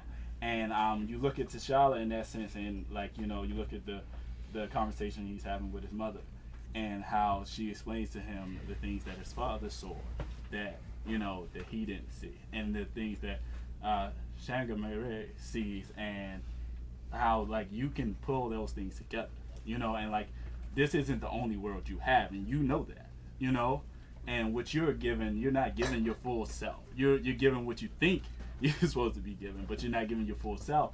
And so like we'll have these things, and it's nice to see these things. It's nice to see this world being built in front of us. Like, people say that it's slow and it's plotting, but I actually like that gradual pace. They're Wrong people. No, they're not wrong. They just want a different, it's all kinds of, it's all kinds. I mean, I like fast books too. Yeah, and that's the thing. One day I'll write one. One day, I'm serious. One day I just, again, I mean, I can't praise that Black Widow book. I love that book. And that book is like, oh shit, what's happening now? I'm like, damn. Honestly, me and Jabari were talking like how in instance like how we'll read Black Panther, and then we'll read Power Man and Iron Fist, right. and then we'll read Nighthawk. Like Power Man and Iron Fist is a great takeaway from Black Panther, right. And Nighthawk is a great takeaway from Power Man and Iron Fist. And like Nighthawk is the moment you open it, it is like in your face, you know. It's glorious. And it is very glorious. Y'all should get that. But like when we see that, like you know. It's really nice to see that world building, especially when it comes to things and seeing like you can almost tell certain things about people in a sense, you know, like a love for poetry and how you write. You know, you can see how those like how that world, like you said, you got to come back to it, because like with poems, you got to come back to a poem. Once you read it, you're like, oh, and then you come back, just like with hip hop, you heard this line. But then you come back and you realize how all these things like take form, and you see these things, and like I just want to know like how like I'm excited. I'm sorry, like I get this excited all the time. So, he really does. I do. Catch your black life, boo. You know I will. I ain't got no problems with that at all. But you said it. With that piece. And issue 3, I want to say, when Tattoo is opening up and he's having that scene, how much of that relates to your love of poetry? Oh, it's not my poem. I mean, it's totally my love of poetry. It's Henry Dumas' beautiful root song, but that's Marvel too. I can't even take credit for that because God, I always forget what issue. There's a famous issue of the Avengers, and the last page is like a kid is kicking Ultron's head around, and it's like it's poetry that's all the way through. That's like it's narrated through somebody else's like poem. I feel like a bad comic book fan for not remembering. It's like the beginning of the Vision. It's Ozymandias, look on my works, the mighty in despair, isn't it? He finds Ultron's helmet in the sand or something. Yeah, it's like a little black kid messing around with the head and like throws it and kicks it. Is that it? Yeah. I think that's it. Okay. Is that Blake? Yeah. But I was just like, whoa, you can do that? Like you can do that, and then I thought, well, hell, I mean, it's some poetry I like, you know what I mean? But it's got to fit, you know what I mean? No, and definitely. you know, and I thought like with what, you know, Dumas' basic, you know, point. Brian and then when I saw Brian, I was like, my God, like I wanted to cry. Like when I saw Brian's pencils and I saw Laura's colors, and I saw it with the poetry, I just thought, it's a beautiful shot in that issue where Tattoo is just like holding his hand out and the lightning is flashing and he says, this is what the spirits are singing now, something like that, you know. And the kid, you know, and the you know what I mean, and the dad, you know, sort of bow, all of that. I was just like, Jesus Christ. I mean, you can't put that in your script and make them do that. I mean, you can have like the flashbacks. You know, I had that flashback of this. We want to see this. You see that? Tattoo does something. He's casting some sort of spell. Or the kid, you know, and the dad, you know, bow down and salute. Like you had that, but you just can't do what's happening there. Like that takes somebody else, you know, to see the story. But no, I mean, the love of poetry is all through there. I mean, it shapes how I write. It obviously, you know, shaped that scene. It shapes my desire, as I said, to get out of the art's way and to use as few words as I possibly can. I love that you got your notebook. I In the blue want to shirt. get into the. No, go ahead. So. I'm gonna come back to you. Don't worry. Sarase, I'm not sure if I'm pronouncing that right, but the secret police play a not insignificant role as who T'Challa shows up with when he's trying to take on T2 and stuff, and they obviously have like a controversial past, and you know, T'Challa tried to outlaw them at one point, but now they're back. And I was just wondering if that was an intentional allusion to, I guess, you know, T'Challa's tension with his people and the presence of the secret police, or whether that was, he just needed. Oh, you got issue 5 is out in about a week and a half, and you'll see some of that, like some of what that results in. He has nobody though. I mean, he says it, or you know, repeatedly, like in asides. I mean, you can't, you know, be too heavy-handed and say, again, like you have Namor, you know, comes through with the flood, right? You had him fall, you know, to the Black Order. You have Moreland, you know, you have, you know, if you want to go back, Doctor Doom, you know, killing his uncle. You have all of these horrible things happening, and so when you come back to write the book, you have to ask yourself, so what sort of Wakanda am I dealing with here? what is the situation with T'Challa's army? What is the situation with T'Challa's government? What's the situation in terms of his law enforcement powers? Maybe there's some institutions that he didn't always want to lean on, but you got nobody else now. Like you really got, you know what I mean? His his two main advisors, Zuri and blanking on my other man's name, who died. Both of them died. That was horrible to see too. They would have been in the book, you know what I mean? They both would have been in the book, but they're dead. And so it was sort of like, okay, so who am I supposed to lean on now? You know what I mean? Who am I? Zuri and Wakabi, sorry. They're both dead. And so like maybe, people who or elements that you didn't necessarily like, you now have to call into service and you have to call up and deal with it. And, there'll be consequences for that too. Somebody else follow. Yeah. Hey. Hey. Chris. Hey. I wanted to ask you about, I've read some of the other stuff as well as the book, outside of the comic media. So you're a really great writer, regardless of where it is. And I'm just wondering how much of, when I look at comic books, I can kind of be put off by a book by its artwork. I could be like, oh, this could be a great story, but I can't look at it. Because, that's probably not a great thing to do because it's probably a great story. No, I think it makes sense. Yeah, but for you as a comic book writer, do you have, going into it, do you have to tailor your approach to whomever's writing, or whomever's illustrating the book? So it's funny because I wrote, so we're switching artists to Chris Sprouse, and, it's not going to be a letdown. Chris is excellent. He's going to keep the flame that Brian, lit. But, is it essentially, a different kind of story? Well, I wrote it for Brian. I really did. I wrote it, and by the time I guess by issue 6 or so, literally, if you look at the scripts, it says, Brian, this is what we're trying to do. Brian, this happens here. Brian, maybe you want to try this. I don't know if this works. Brian, this might sound stupid, but I think... Brian, I'm not trying to give you too many directions. And those, some of those scripts went to Chris. So it's a little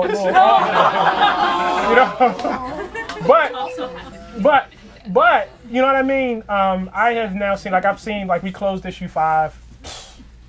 He did just fine.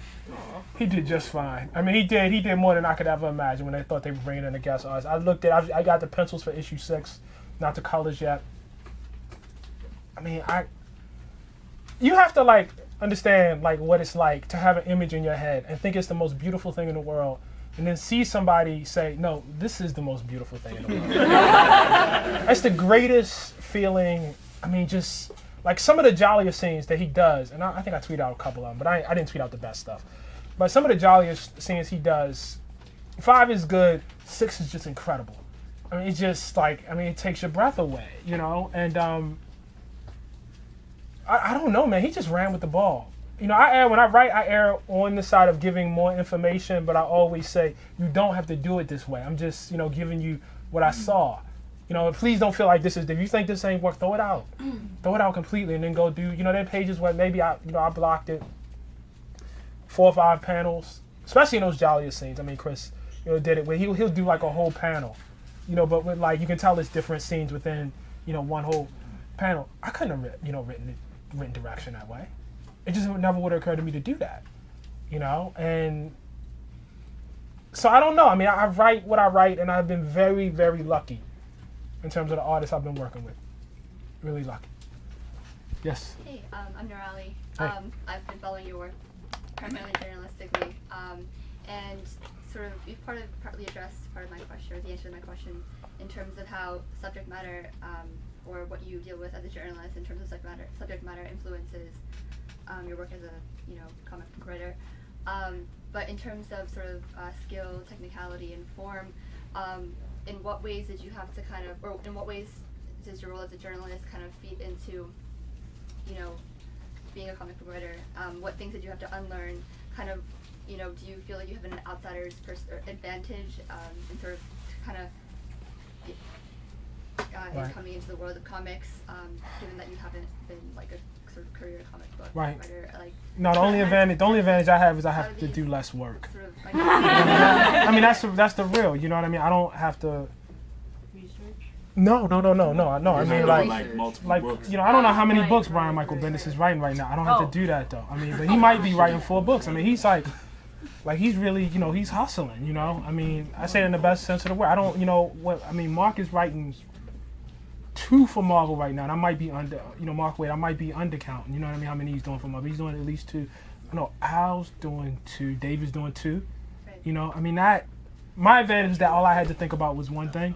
Now 2 things. I think the best way it fed into being a journalist was there's a tremendous amount of research that I do, like for all my articles, and it's really the same thing when you're writing a comic. You really have to do, like if you read Tom King's Vision, I don't know how many Avengers he went back and read, but he read a ton of Avengers before he sat down to write. It's clear, it's all through it. The history is so much alive in that book, so I think that helped.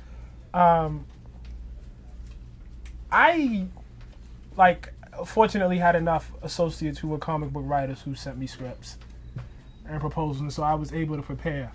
When time came to sit down and really write. You just have to get out of the way. You really have to get out of the way, the best you can. And the first 4 issues, I'm not getting out of the way as much as I probably should. By issue 12, I should be getting out of the way by a lot more. And by next season, I should be pretty damn good at just letting Chris and Laura and Brian do what they're supposed to do. That's the main thing. Get out the way. Set it up and then let them do what they do. Yes. I'm always interested in process, especially since you're new to it. When you sort of approach the story, do you do it as the story as a whole, or do you sort of chart out characters and then sort of slot in where you want? Say, okay, this issue has this many pages. I want to slot in these points for these characters, or is it a matter of I want to slot in these story points? Right. Well, it's a mixture of both. So I knew there was some. So I started. Okay, I think there's some sort of revolution. I think it's about due here. And then I came up with who the characters were. And then I gave like a really really rough synopsis of what happened. And I'm talking about over the course of 12 issues, not 1 or 4. And then I went like scene for scene. And as I was going scene for scene, yes, there's some. Okay, is this person being developed enough? Are you getting enough sense of this person? Okay, maybe in this issue, you should like just pause a moment and be here with these people. I think 5, 6, 7, 8. I think there is the last Midnight Angels as the book goes on. They're there. They're a significant part of the plot. Sorry, guys. But it's like who they are now. Like and now once you know who they are, then they can just act. They can just go do. I don't need to see. I think they are like issue 5. I think there's only 1 page of them. In the whole book. It's an important page and it's a significant page. But it's just, you don't need them in the same way. I wanted to give as much love to as many people as I could. Ultimately, some people didn't get, as much love as they, as I think they ultimately deserve. I wish, but that's the cool thing about World of Wakanda, because some people gonna get love they didn't really. Like if I went back, let's say World of Wakanda wasn't happening, and I went back over those, the 12 issues, I would have done like a lot more with Zenzi, But you try, you really try to make sure, your movers and shakers. Again, and it's challenging, right? Like, a character like Sean Gamera, he's not going to be in a fight scene. So what are you going to do? Oh, man. What are you going to do? I'm sorry. I was hoping he bust out the bow staff and bam. Just start throwing books. No, he's not going to do that, and Ramonda is not going to be in a fight scene, at least not in the way you think she's going to be in a fight scene. Like, that's not what's going to happen. So, whatever. Okay, so I'll spoil you now. No, I'm gonna spoil you now. There's another set of Midnight Angels armor, and Ramonda gets it, and then that does not happen. I don't welcome being spoiled on that. I'm like, all right, He was ready. let's go. Nothing like that happens. Straight up. Nothing like that happens. But you have to give them character nevertheless. You got to give them love. The most influential era for me of reading, I think, comic books was when Storm did not have her powers. Like when she got stripped of her powers. That was the most significant, because it really showed like, okay, now let's dig into what this means. Let's dig into the actual character. She's not gonna be hurling lightning bolts. She's not gonna be freezing. None of that's gonna happen. So now what we got? And I loved her. I mean, I really I fell in love. Like when I started reading comics, she didn't have any powers. She had lost them. And like I was like, oh my God, I love her. You know what I mean? Like I didn't need her really to have powers to do X, Y, and Z. And so is this around the same time when she beat down Cyclops? Yeah. That was it. That was it. You know, and the beatdown was cool, but that wasn't why though. Like that wasn't. I mean, the beat that was cool, but that wouldn't have been enough. I mean, that really, you know. And then you go back and you look over the history. You say, oh, they've been developing this for like 50 issues. She did the thing with Callisto, but she started. You see, oh, Wolverine trains her. Like you see, oh, okay, like I see this. Like this was actually a part of the evolution of the character. You know, so it's tough. I mean, because you got to give people love who don't, you know, who are not going to punch anybody in the face necessarily. You know, but it's important. You know, it's really, really important. I have a question. It's about perspectives. So we could run down all of the things that you are as a person: cisgender, Black, American male, blah blah blah. So with this, no, it's true because my question is: so you have characters that are unlike you.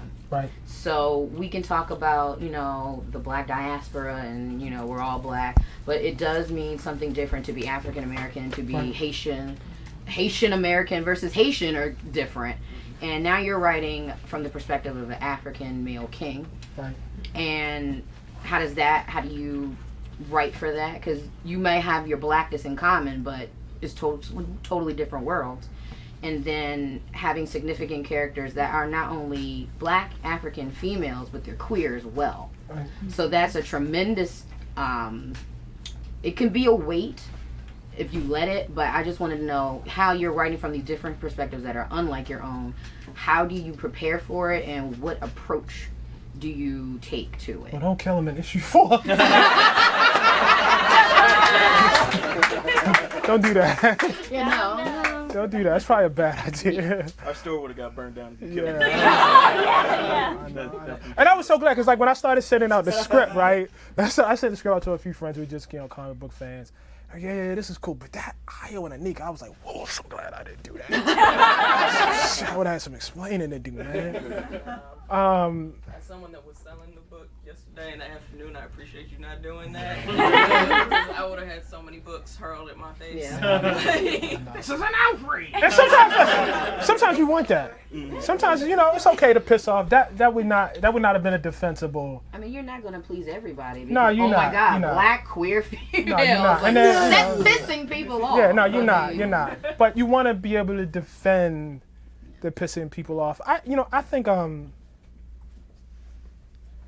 again, like, there's this whole debate right now about, you know, like Rhodey and like how he died, and one aspect of this is, well, Rhodey's death was just like anybody else's. You know, I have to take him as seriously as anybody else, and if anybody else was in that position, I would probably kill them. You know, I see why, you know, it works as a story. You know, in terms of, you know, their relationships, it's, you know, completely defensible from that perspective. But I guess when I write, Rhodey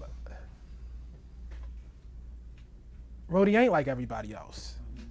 Io and Anika are actually not like everybody else. You know, you can't do the same things because there's an actual history. You know, one of the, you know, and this is where, like, my, you know, to the extent that my politics really influenced the book, is here.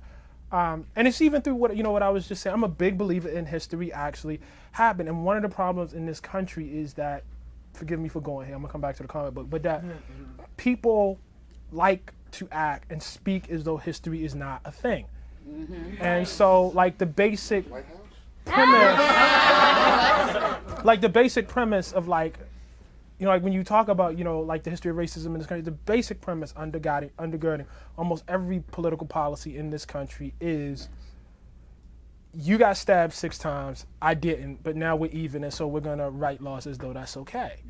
You know? And so when I sit down to write a comic book, like I have to be very aware of what the history is of people like this. I gotta think about it. I have to think. There is an actual history within this genre. I can't write as though, I can't pretend, oh, it's all good now. We're all even. And, you know, like. That ain't true. I mean, there's a higher bar. Right. And there's a higher bar because before, speaking specifically for Ayo and Anika, before, there was a lower bar for killing people like that. You understand what I'm saying? Yeah. So if you're going to, you know, work in the film, well, now it's got to be a higher bar. That's how you take, you know, folks seriously. You know, I think people from like different communities, you know, like I don't think you got to be from, you know, the particular community to write the people. One of my favorite novels, E.L. Doctorow's Ragtime. I love Cole House Walker. E.L. Doctorow is as white or was as white as anybody else. I loved his render. I learned a lot of the history I've learned about African Americans and about black people throughout the diaspora was written by white people. You know, Jesus, this is a book I just read. I'm gonna use this somehow. It's called. I mean, you got to. When you hear the title, you understand why I'm gonna use it. So many like books I have comic book titles, but this book is a history of the Haitian Revolution called Avengers of the New World, and that sounds amazing. It's amazing, man. It sounds amazing. Amazing. It's just amazing. And it's a great book, and it's a great book, and it's written by, you know, somebody who's white, but it's an incredible book about a black revolution. And so, like, I don't think you got to be of the same idea, but you got to take people seriously. You got to treat people with humanity and respect. You know what I mean? And respect is not deference. It don't mean Ayo and Anika don't ever fight.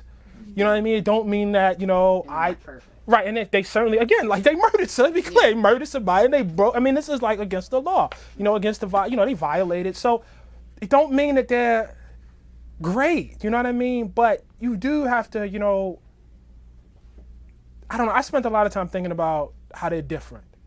You know, it's interesting, like when we, the art came in for 5, right? And I had written in the draft, like there's a page, in that one page, the draft was supposed to be Ayo, but Sprouse drew it as Anika. And I got it, right? And I was like, you know what, this actually works better.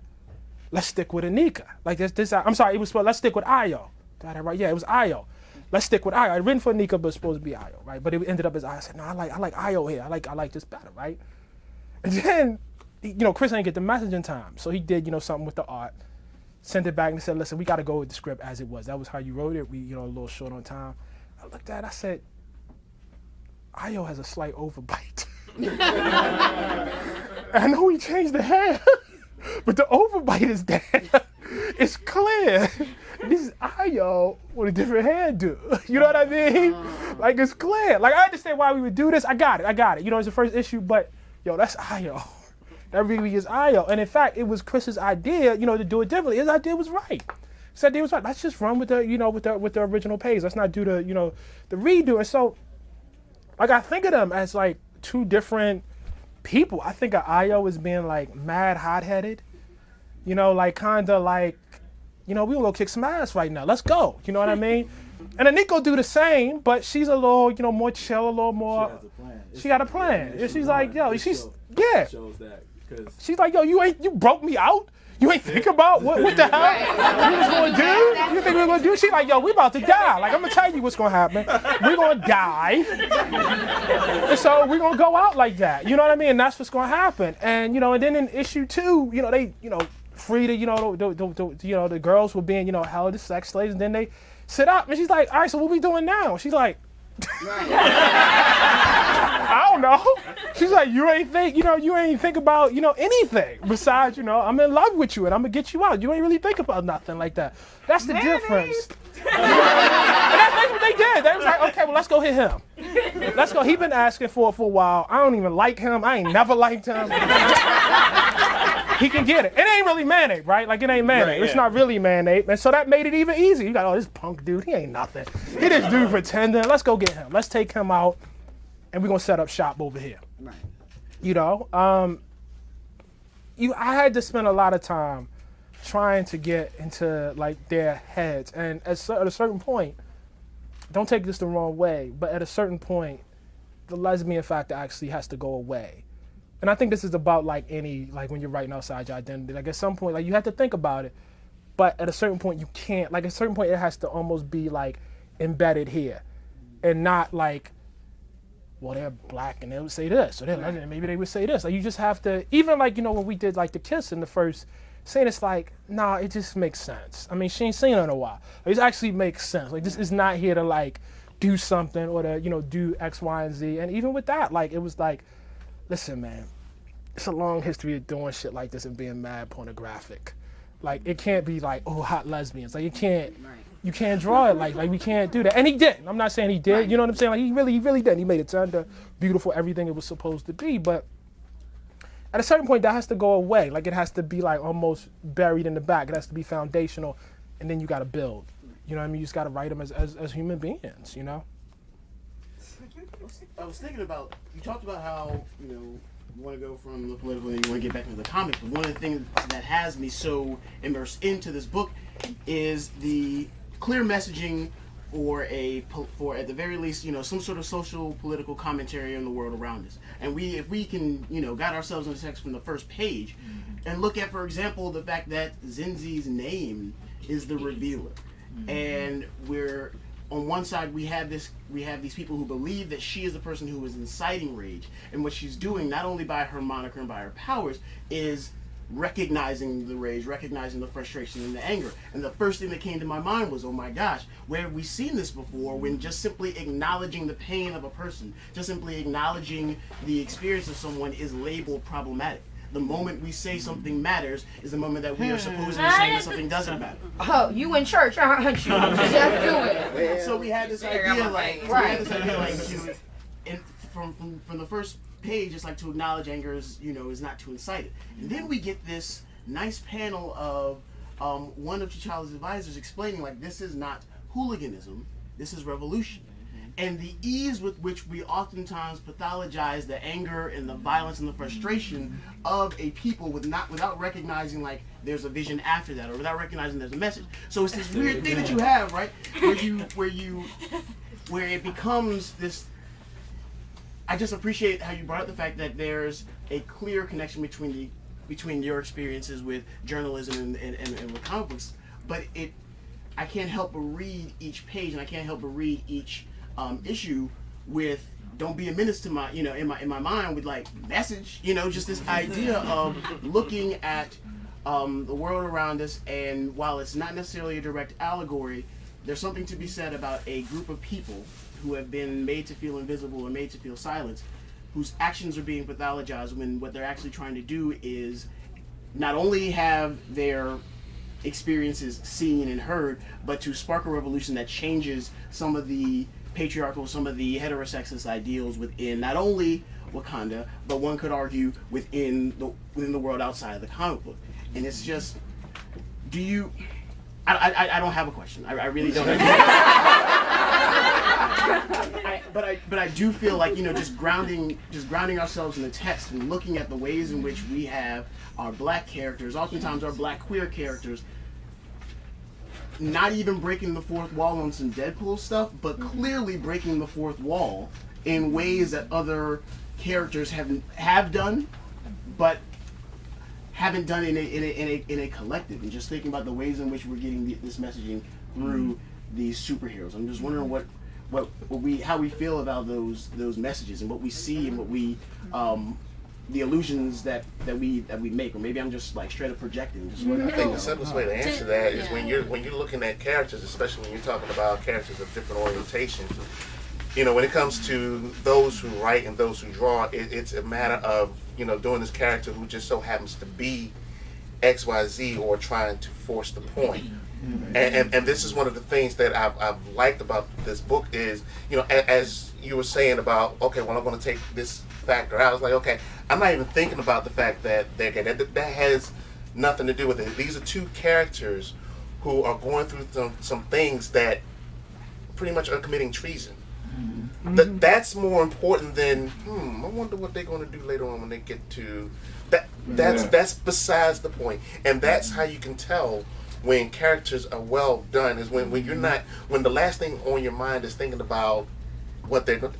Really, it's none of our business. But isn't it? But it feels like, especially when you're looking at people who are outside of that dominant culture, and we can define the dominant culture, you have to. It feels like you have to walk the line between identity affirming isolation or identity erasing assimilation. Right. And I'm thinking about like, so the thing that comes to my mind when I'm actually pushing back on the idea of just happen to be, because I'm tapping into, you know, like Langston Hughes' The Negro Artist in the Racial Mountain, where he's basically calling out, some people argue it's County Cullen, right? Where he's like, I just want to be a poet who happens to be black, and Langston Hughes is like, no, pause all that. As a matter of fact, hold fast to who you are. And then at the end of this piece, he argues, whomever approves, whomever disapproves is cool. It doesn't matter. Walk the fine line. Yeah, you walk the fine line. But so it's this sense of, I really do appreciate the idea of don't worry about it. And at the same time, there's this feeling of, but I need you to worry about this. Yeah. We need to worry about it, but we don't need it forced upon. We don't need it forced upon us like, I got to shove it down your throat. The reason that they're committing treason is because they're queer. I mean, they are a subculture of a major culture, and they do not feel represented. I mean, I don't know why they killed the guy. Wasn't it because they're going to be found out? I don't know. Because he was a rapist. Yeah, he was a rapist. He set up a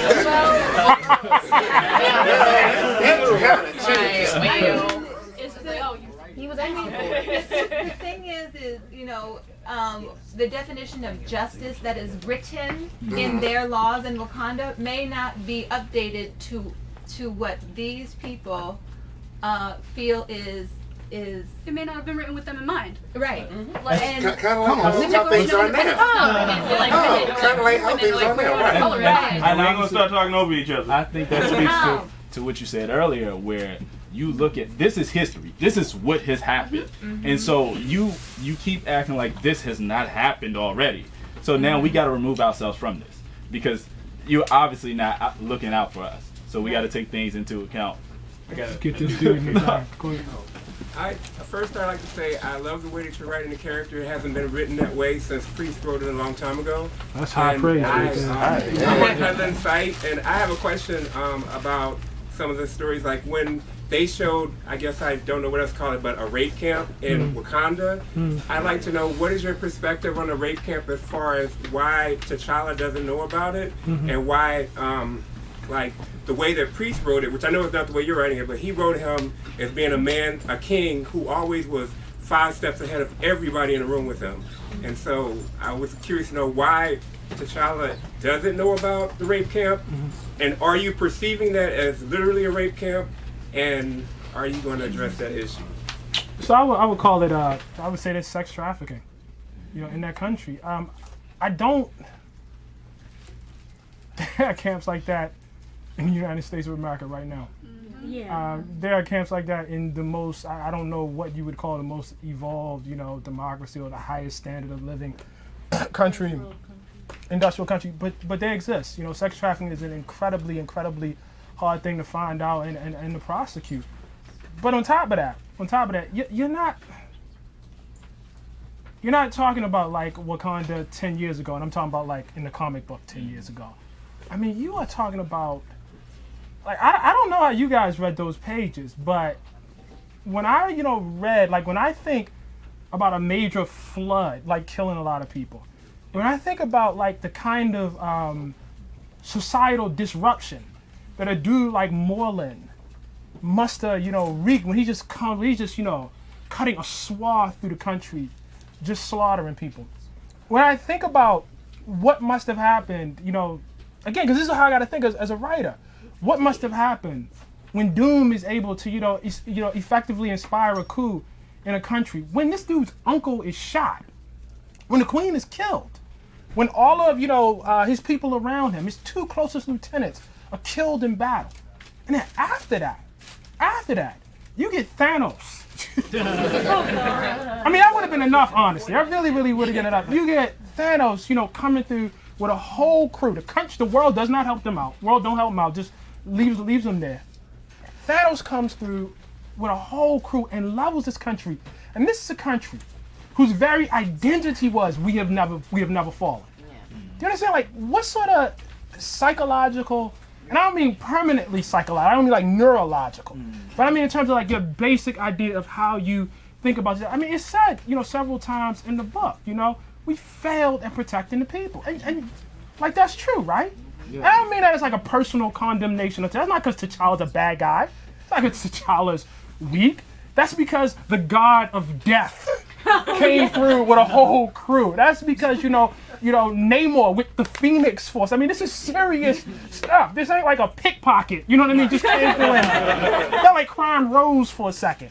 I mean, this is major, major stuff. And so the idea that even in good times, people aren't necessarily aware of every particular act of sex trafficking that's happening in a country. Certainly in times when your country has been so horribly destabilized. I don't want to minimize like sex trafficking, but T'Challa had bigger problems. I mean, this is not, like the sergeant in a precinct. You understand what I'm saying? It's not Obama, for instance, responsibility, to make sure that, say sex trafficking is not happening in Baltimore. That don't mean you don't take it seriously. It don't mean it's not a serious thing. It's just that, he's the president. This is the king. This is the king. You understand what I'm saying? And that's to say nothing about all the responsibilities that this dude has beyond Wakanda. That's not to say nothing about the Ultimates. You understand what I'm saying? This dude has so much on him. And like as I'm talking to you, like I'm feeling it. Because like when I was writing, I'm like, I could feel it. Like I was like, oh my God, that kind of sucks. You know what I'm saying? Like it kind of sucks. And it's not out of any sort of personal failing. I can't, see somebody who would have sat in that chair and none of that, you know what I mean, and would have been able, to sort of cope with that. I think what people have to bear in mind is it's 12 issues. It's 12 issues. This is the first act. In any first act of any sort of, drama or anything like this, this is just, just to talk that, you got to get your hero in trouble. That's what has to happen. It's no good if dude comes right out the bat and he's just mashing fools from jump. You know what I'm saying? Yo, I'm T'Challa, biatch, you know what I mean? Come on, man. Come on, just stomping fools. Okay. All right, cool. Again, this is like this goes back to like everything I love. Like I take it back to like Wolverine, like 80s Wolverine, right? People forget, Wolverine was taking L's all the time. Like they see Wolverine, now Wolverine is like unkillable. Well, he's dead now, but you know what I mean? But before it was like unkillable, I beat everybody, I kick out. He, one of my best, one of my favorite like fights, and I've, so he's taking L's from Sabretooth. You know what I mean? Like just basically getting his ass, right? You know what I mean? Like Spider-Man, you know what I mean? Just taking L's, you know what I mean? From Doc Ock, from everybody. Just, you know what I'm saying? And that didn't make me I don't know, in this sense I guess I have a different standard. The heroes I love, I don't love them because I would want to be them. I don't love them because they win all the time. You know what I mean? I don't even love them because they win most of the time. I don't know, like during the period when I was like a huge X-Men fan, like as a kid, I don't know if the X-Men ever won long term. I don't know if they ever, they were fighting a long term. It looked like they were fighting a losing battle all the way, through. You know what I mean? But goddamn, I was with them. I was there. You know what I mean? And so what I need you to feel by the end of these 12 issues, it's not that this dude overcame everything. It's not even that this dude ultimately won. But yo, I'm with you.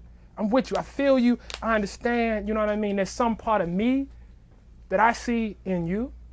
You know what I'm saying? And so I just, I don't know. He ain't God, man. Yeah. Even if his power comes from a God. You know what I mean? He ain't God. Yeah. You know what I mean? So. And what were you going to say? I have to ask a two-pronged question for a friend. I understand that you were responsible for bringing in Roxanne Gay, and how did you come about bringing her in, and who would else, like a good writer outside of like the genre, would you like to bring in? Well, we got. Oh, sorry. Wait a second. And also, Marvel seems to be making a concerted effort to make the Marvel Universe a safe place for Black girls, which I appreciate. But how do you respond to that impression? Do you think it's authentic and sustainable? Well, I probably would push back on just the terminology "safe space." Okay. I don't even know that my book is probably not a safe space. It shouldn't be. It should feel a little dangerous, for everybody. There should be a little risk, a little threat. At the same time, you should feel like folks are going to be respected, like characters are going to be respected, like characters that may not come from the same social group, same identity as a writer are not, going to be treated as throwaways, are not going to be used as plot devices. You know what I mean? That's not what you're going to do. So I think there's a concerted effort at Marvel not to do that. I really, really do. And it's in fits and starts. You know what I mean? It's a tough, process. You know what I'm saying? But I think what did we just had this announcement, and I might got some beef with this, because I'm writing T'Challa, but apparently the smartest person in the Marvel universe is Lord Black, y'all, right? I don't know about that. I can't cheer for that though, right? Like I can't. I don't know if I can be with that. I don't know how I feel about that, right? But that's a thing. That's a thing that actually happened. I mean, Miss Marvel, is an actual success. That's a thing that's actually happening. Roxanne, I mean, it was easy. I was very ultimate. I mean, I didn't think it was gonna be easy, but it was, and I didn't think it was gonna be hard on Marvel's part. I thought, Roxanne, with so much, going on in her life, I didn't know that she was, a lot of good things going on in her life. I didn't know she was gonna want to do it. But I had lunch with Axel a few months back, and he said, listen, if you know people outside the genre who you think, might be able to do this, let me know. Let me know. So, I mean, I with huge respect for Roxanne, and not just with huge respect for Roxanne, having already in mind that the first thing we should do in World of Wakanda should be open up the Midnight Angels a little bit more. People really like that, so let's open that up a little bit more. I wanted to see Roxanne do that. How much of that do you think is goodwill because you just sold 300,000 copies of Black Panther for them? But you know what? I can't really attack them for that, right? No. Like, I mean, it's attack. like. I just mean, how much of that was your their goodwill and political capital? I mean, if it sells 10,000, obviously you can't. I mean, if it sells 10, I mean that ain't. But I mean, that I wouldn't. I can't really get mad at them about that because they're in the business of selling, books. I mean, they have to do. I mean, I don't think the argument is you should do this as a favor. I think the argument is, there's a huge audience that you just ain't serving. I mean, I think that's actually. It's a good business. Yeah. I think that's the argument. I mean, there's an artistic part of that too, but I don't have any problem with that. And I thought people would be really, really excited for Roxanne. Yona, who's writing the second story in the book, is not, as well known. But I think, because I know Yona's writing, I think when people see the story, they're gonna. Oh yeah. It's gonna be, I mean, because we have this discussion, me, Roxanne, and Yona, we talk quite a bit, and I think, and I think everybody in agreement with this. It's nice, to get the press when you get signed on, because I got that when, I got signed on for, Black Panther. But the book better kick ass. I mean, it's no point in being all diverse and sucking. Like that's just not. That don't help nobody. Diversity with bad books, that does nothing at all. You know what I mean? You just gotta, you gotta come out and you gotta punch fools in the face, and it's got to feel that way, you know what I mean? So it's not a favor to have Roxanne. Roxanne's doing Marvel a favor, you know what I mean? And the issue has to look that way. Like it's got to convey, you know what I mean? Like they gotta feel like, we are so happy to have y'all here. You know what I mean? Not like, what in the hell just happened here? So right here, right there. Yeah, so as I'm reading the book, I see the shit hitting the fan, right? Right. And I'm wondering, who else is paying attention? Because I know, the Western world has kept a really keen eye on Wakanda. Right. And, I'm wondering if, United States or, some other nations, Wakanda's in turmoil, they might be ripe for a regime change. Right. Oh, no. Yeah, plenty of people are paying attention. They've been paying attention. Yeah. And you'll see that'll come out. Oh. That'll come out, yeah. Of course they're paying attention.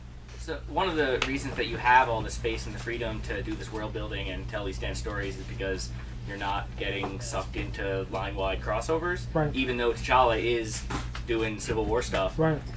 Was that something you had to negotiate with them? No, they I would love to sit here and tell you about all the struggles I had against the man.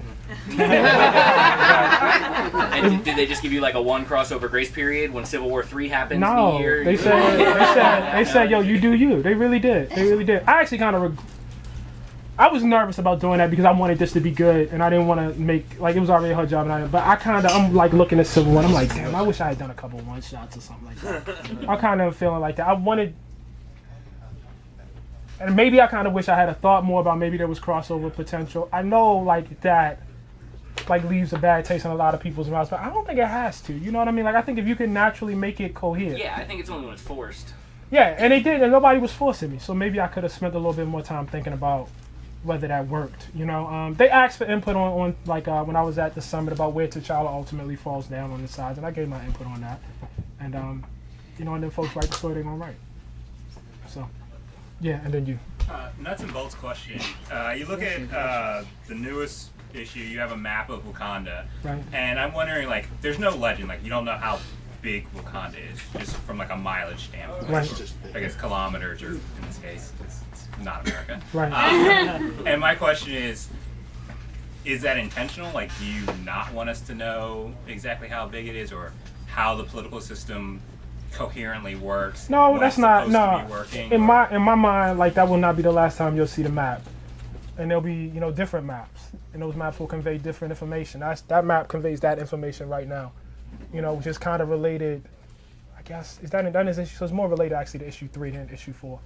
I hope that there'll be other maps. It won't be in every issue, but I hope maybe every few issues we can do a different map, say some different things about the history, say some different things Quick about follow-up. Do you actually have notes somewhere squirreled away for you that Yes. you know how big this is and how long it takes to get from X to Y? Yeah, sorta. Yeah. I do. Much more about the history though and the geography, and I have a great person to talk about this. And you guys, God, y'all, I can't wait for y'all to see it. Not that I've seen it, but I just know it. A great I'm trying to say this without name dropping. I've talked a lot to Ryan about the movie, that he's doing, and no, I just not. So let me just kill something right away. I'm not working on the movie at all. And I don't. And not only am I not working on I don't need to. That dude's a genius. I don't know if y'all saw Creed, but but Ryan does not need my help at all. He really don't need me to I get to be. Are you rewriting? You don't know. No, it's in good hands. What I mean? Don't let me come in and muck up anything at all. But the level of lore that he has for that movie is incredible. I mean, it just is. I mean, in a deep sort of way. And so that movie's gonna be great. I haven't seen any. It's gonna be great though. I guarantee you, it will be great. We bumped the soundtrack here in the store for the previous book club. Right. I think Chris, was it the second? It was the score. Yeah. Because that dude killed it. Yeah, he did. No, the score is incredible. I want that dude to do the music for and Black Panther. And there's the scene when he goes to see Rocky with the bikers. Yeah. Dude, when his Rocky montage turned into a Rough Riders video. And Rocky's in the window in the cheering, and it's no, it's great. And he's punching the air, and the joints are cycling up. The coolest thing is when he's running, and you see, and I watched it. My son know, I watched it with him. When you see he's running for a second, it's this bright shot, and you see the ATVs go up, and it goes da-da-da-da-da-da. Dude is holding the joint out. It's sick. So you can imagine that sort of spectacle with T'Challa. I mean, he's gonna murder. I want murder everywhere. Yeah. I expect that. I'm just going. Well, I ain't gonna kill me. I expect that to be the best Marvel movie. That's what I'm saying. I just really do. I really do. I think he's gonna do it. Would you do a cameo if he asked you to? I don't know anything about that. No, you know what? I'm trying to write my book, man. I'm trying to write my book, and I'm trying to let people do what they do, and this is hard enough. It's hard enough. Just stand in the back like a random advisor. Random knowledge. I'm trying to. All you gotta do is just nod. I'm just trying to write my book. I'm trying to write my book, dude. Yeah. If they find a way to shoehorn Stanley, they will walk out. They said 98% black. They didn't say they got 100. They will. They will. Go ahead. First and foremost, my girlfriend says hi. You gotta make sure you Speaking of the same thing, I think Megan was talking about it earlier. We were talking about representation, not only in what's going on with Marvel, but what's going on in this book. Will we see more deep cuts of stuff from the Pantherverse, or will we see more new additions to it as we go on as we progress during the story? I'm sorry, you gotta define deep cuts for my. I'm just thinking. I think Kyle. B-sides, I think Kyle wants the Panther God to literally just show up. Like, hello, are we gonna have like? Yeah. Are we gonna see like some? I guess I want to say new characters, maybe stuff that wasn't necessarily something that was back in canon. Like what would be? Oh, you mean like that? And I say that because like Hunter, Queen Divine Justice, all of that. You might. Thank you. I don't. Not. Maybe a little this season. Maybe a little this season. The reason why I say that is because my girlfriend's never picked up a comic book until she's Bengali, by the way, and she never picked up a comic book until Miss Marvel #1 last year. Right. And I forced her to read that. So like this is one of those ones where she's like, oh, sweetheart, I think it's great that you like that, but like I don't know. Like if I'm gonna be able to get into it, I'm trying to get anything extra in there to push her into it. No, I think you'll see more canon. Again, if I'm able, to keep going. There's a tiny bit. I mean, y'all know, obviously from the cover that the crew there's gonna be, a different, crew. That's obviously a shout out, to Chris Priest. I love that comic book. I thought that was I adore that comic book. I adore it. And so. We came with a different version of that. And, there'll be a couple cameos. I think season 2, there'll be a lot more what one might call traditional Panther stuff. I like that you refer to them as seasons. Season 2. It's like, when we're here at the store, when we're describing things, it's like, this is a story arc, or this is the, at least, and I guess, Chris, you kind of pointed back, like sometimes, you. Sometimes we'd slip up and say like, the next episode, and then you catch yourself and you're like, oh no, the next issue. But I kept like going. It's totally TV. It is. It is. I tune in. Yeah, because it's different from TV. Obviously, it's like, but it's on a monthly schedule. That's how Diamond gets away with things. Yeah, and I guess when you look at the structure of a comic book, it's like, here's your first story arc, which will be your first book, which could kind of be equated to, I'm gonna binge this season. In terms of, since this arc just ended, do you feel, for the people that are gonna eventually pick it up as a trade, that they might get a different experience with the characters that Probably so. Probably so. I mean, you have to, right? Because it's all right there. Yeah. And you keep going. One of the important things for me to do, actually, if I actually talked to Ryan about this, it's so funny when I showed him the pages from Ramonda, and it's so funny people's react to that. He's looking at, he's like, no, not his mom. And it's funny because I was thinking about this, and I was like, do you say what happened to her, or do you leave it for the next issue? Do you leave it we don't know if she's dead or alive? Yeah. And I was like, I hate when people do that shit. Just tell me. Don't have me sitting around like this. If you're gonna cliffhang for a reason. Don't cliffhang. Don't I sort of. The little bit of Lost I watched, I sort of hated that. I hated how everything was. It's either you like the comic book or you don't. You know what I mean? And if you like the comic book, I'm not going to get you to come back by frustrating you. You know what I mean? And if you don't like the comic book, then, I lost you. Yeah. Kurt Vonnegut had this rule about writing where it was only use as much suspense as you have to. And so, I felt... I don't know. I really... For each issue, I tried to tell you as much as there was room to tell you. And if I couldn't tell you more, it wasn't because I was trying to, leave you, out there. Because I feel you. It's a month. You got to sit there for a month. So I tried to give you as much as I could, I think when you read it in the trade, it'll feel different. I think when you read all 12 together, it's going to feel totally different. That's just going to be what the hell? You know what I mean? Hang on. Before we take any more questions, it's the last half hour, and as such, we're winding it down. So, lightning round. Okay. So no statements. No huge stuff. Get in, get out. Go. Real quick.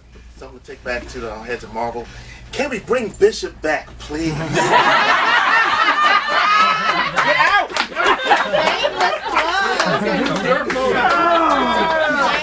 We actually, what's funny? We're actually, what's funny? We're soloed off. So I'm in the Avengers group. So I actually have no I have I mean, I guess there's some interaction above my level, but I have no. He just randomly shows up. He's like, Hi, y'all. What's up? That's above my pay. I got my original thing. Come on. I'd like to know, are you a big fan of the old Chris Claremont idea to put Black Panther with Storm? And do you plan on putting them back together at some point? In your You think I'm gonna answer that? You think I'm gonna answer that? No. You're not a fan of the old idea? Well, I can discuss that. I can tell you. It's different being, I said this at the beginning. It's a difference between being a writer and being the fan. As a fan, as a reader, no, I wasn't not a fan of the romance. I was not really a fan of the marriage at all when it happened. You know what I mean? And I guess I was kind of not a fan of the romance either because. May I ask, would you rewrite their romance? Because their romance needs to be rewritten. It wasn't strongly written. The romance needs to be rewritten. Yeah. Maybe you're the writer to rewrite it. Yeah. Well, we'll just have to wait. We'll just have. You never know. You never know. You never know what can happen. They need a real writer to write it. But I feel like one of the things was like when I became the writer, it was a clear thing that had happened. The romance had happened, and at that point, I'll just say I felt a little differently. Once it became like the character and the character's history. The history is yours now, so it happened. And there are consequences. What I would say, there are consequences for the fact that it happened. That's what I'll say. My man right here. Armand, I know that you're focusing on the Panther and what's going on with him now and what you hope to be your arc. I'm just curious if you'd ever do creator-owned. And the reason why I enjoy Panther is because it is a slow burn. It's much more world building. It's much closer to an image book like East or West or Lazarus, where it's kind of like there are deeper issues there to get teased out, and the action matters because the action is an exploration of the larger themes. And I feel like the book wouldn't have been received the way it was if it didn't have all that. Because with Fantom being the way it is, Fantom really pushes a lot of image, a lot of non-traditional stuff, and it's more like a indie book slotted into Marvel than anything else. Right. I love East West. Yes. And I don't even know what's going on. I get that, like it's vaguely post Civil War, and there's a new order. The apocalypse. Yeah. I got that, and then there's this kid, and he's trying to find his kid, and a woman said go find the kid. And I kind of got it, right? I kind of got it. He's on the verge of tears. I got. But this is like Hickman's style of writing. That sort of, you just sort of like that's. I just say that had a huge influence on how I wrote Panther. Just the idea, just get lost in the world. Some things you will not understand. Maybe when you go back, you'll see it. Like it's okay. It's okay. Just live here for a minute. Just chill. I mean, I'm not opposed to doing creator own, but I gotta get this right, B. Like I gotta. This has to work. You know what I mean? And until once this works, we have all those other conversations about like other projects. There was one particular issue at East or West. Where it just detailed all the world. It was actually called The World. It was one shot, and they had all the history, like the fact files, all that stuff. Would you ever consider doing something like that for Wakanda? No. I would never do that. I would never do that. I would never do that because I feel like that takes away from you. Like when I was a kid and I would read, I would fill in the gaps. With my imagination. You understand what I'm saying? Like, there'd be things that wasn't told. Maybe this happened here. Maybe this happened there. And I would, imagine, where things were and what. Nah, the space is there for you. It's supposed to be there. It's supposed to. And that's it. Nah, real talk. Yeah. Real talk. I mean, there should be some space there for you to bring your imagination to the book. I don't want to crowd that out. You read that? Yes, you. Hi. I'm trying to contain my excitement. Project. So holding on to questions for ever. But for those of us who are studying Africana studies, should we continue to look forward to seeing echoes and glimpses of the African tradition, like the Jalia and the hell yeah, issue? hell yeah. Praise God. Yeah, no, it's that's what I live for. No, it's I just freaked out when I saw that. I was like, does this say Jalia? Is this for real? Can I go take this back to my professor? No, it's all through that. And I thought about the Black Panther as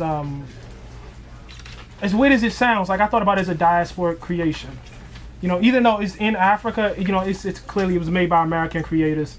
You know what I mean? Obviously, the world of African Americans is very important to Wakanda. I thought of it as a diasporic creation as much as I thought of it as an African creation, and so there are influences all throughout the black.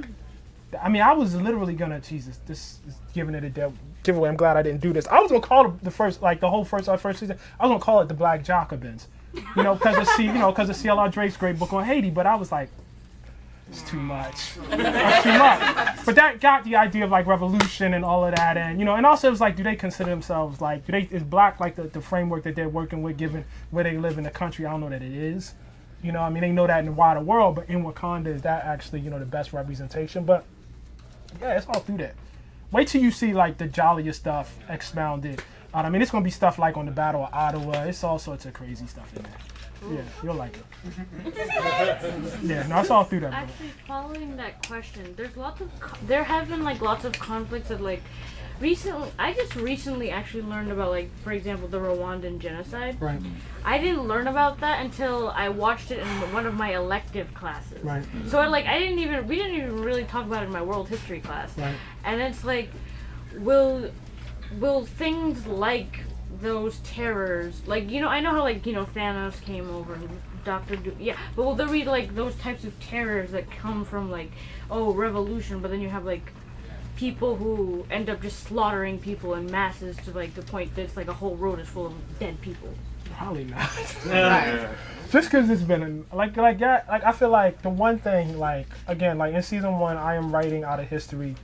Again, if I'm lucky enough, by the time you start getting to season 2, season 3, like now it's your own history. I think that's been the past 5, like, and I'm talking about like literally written years, not time. But there's been a lot of that in Wakanda. Right. This is a response to that. I don't know that, like, I don't think I gotta heat that much more in the country. I think they've had it. Brand or Carlo, rock, paper, scissors. Okay, thank you.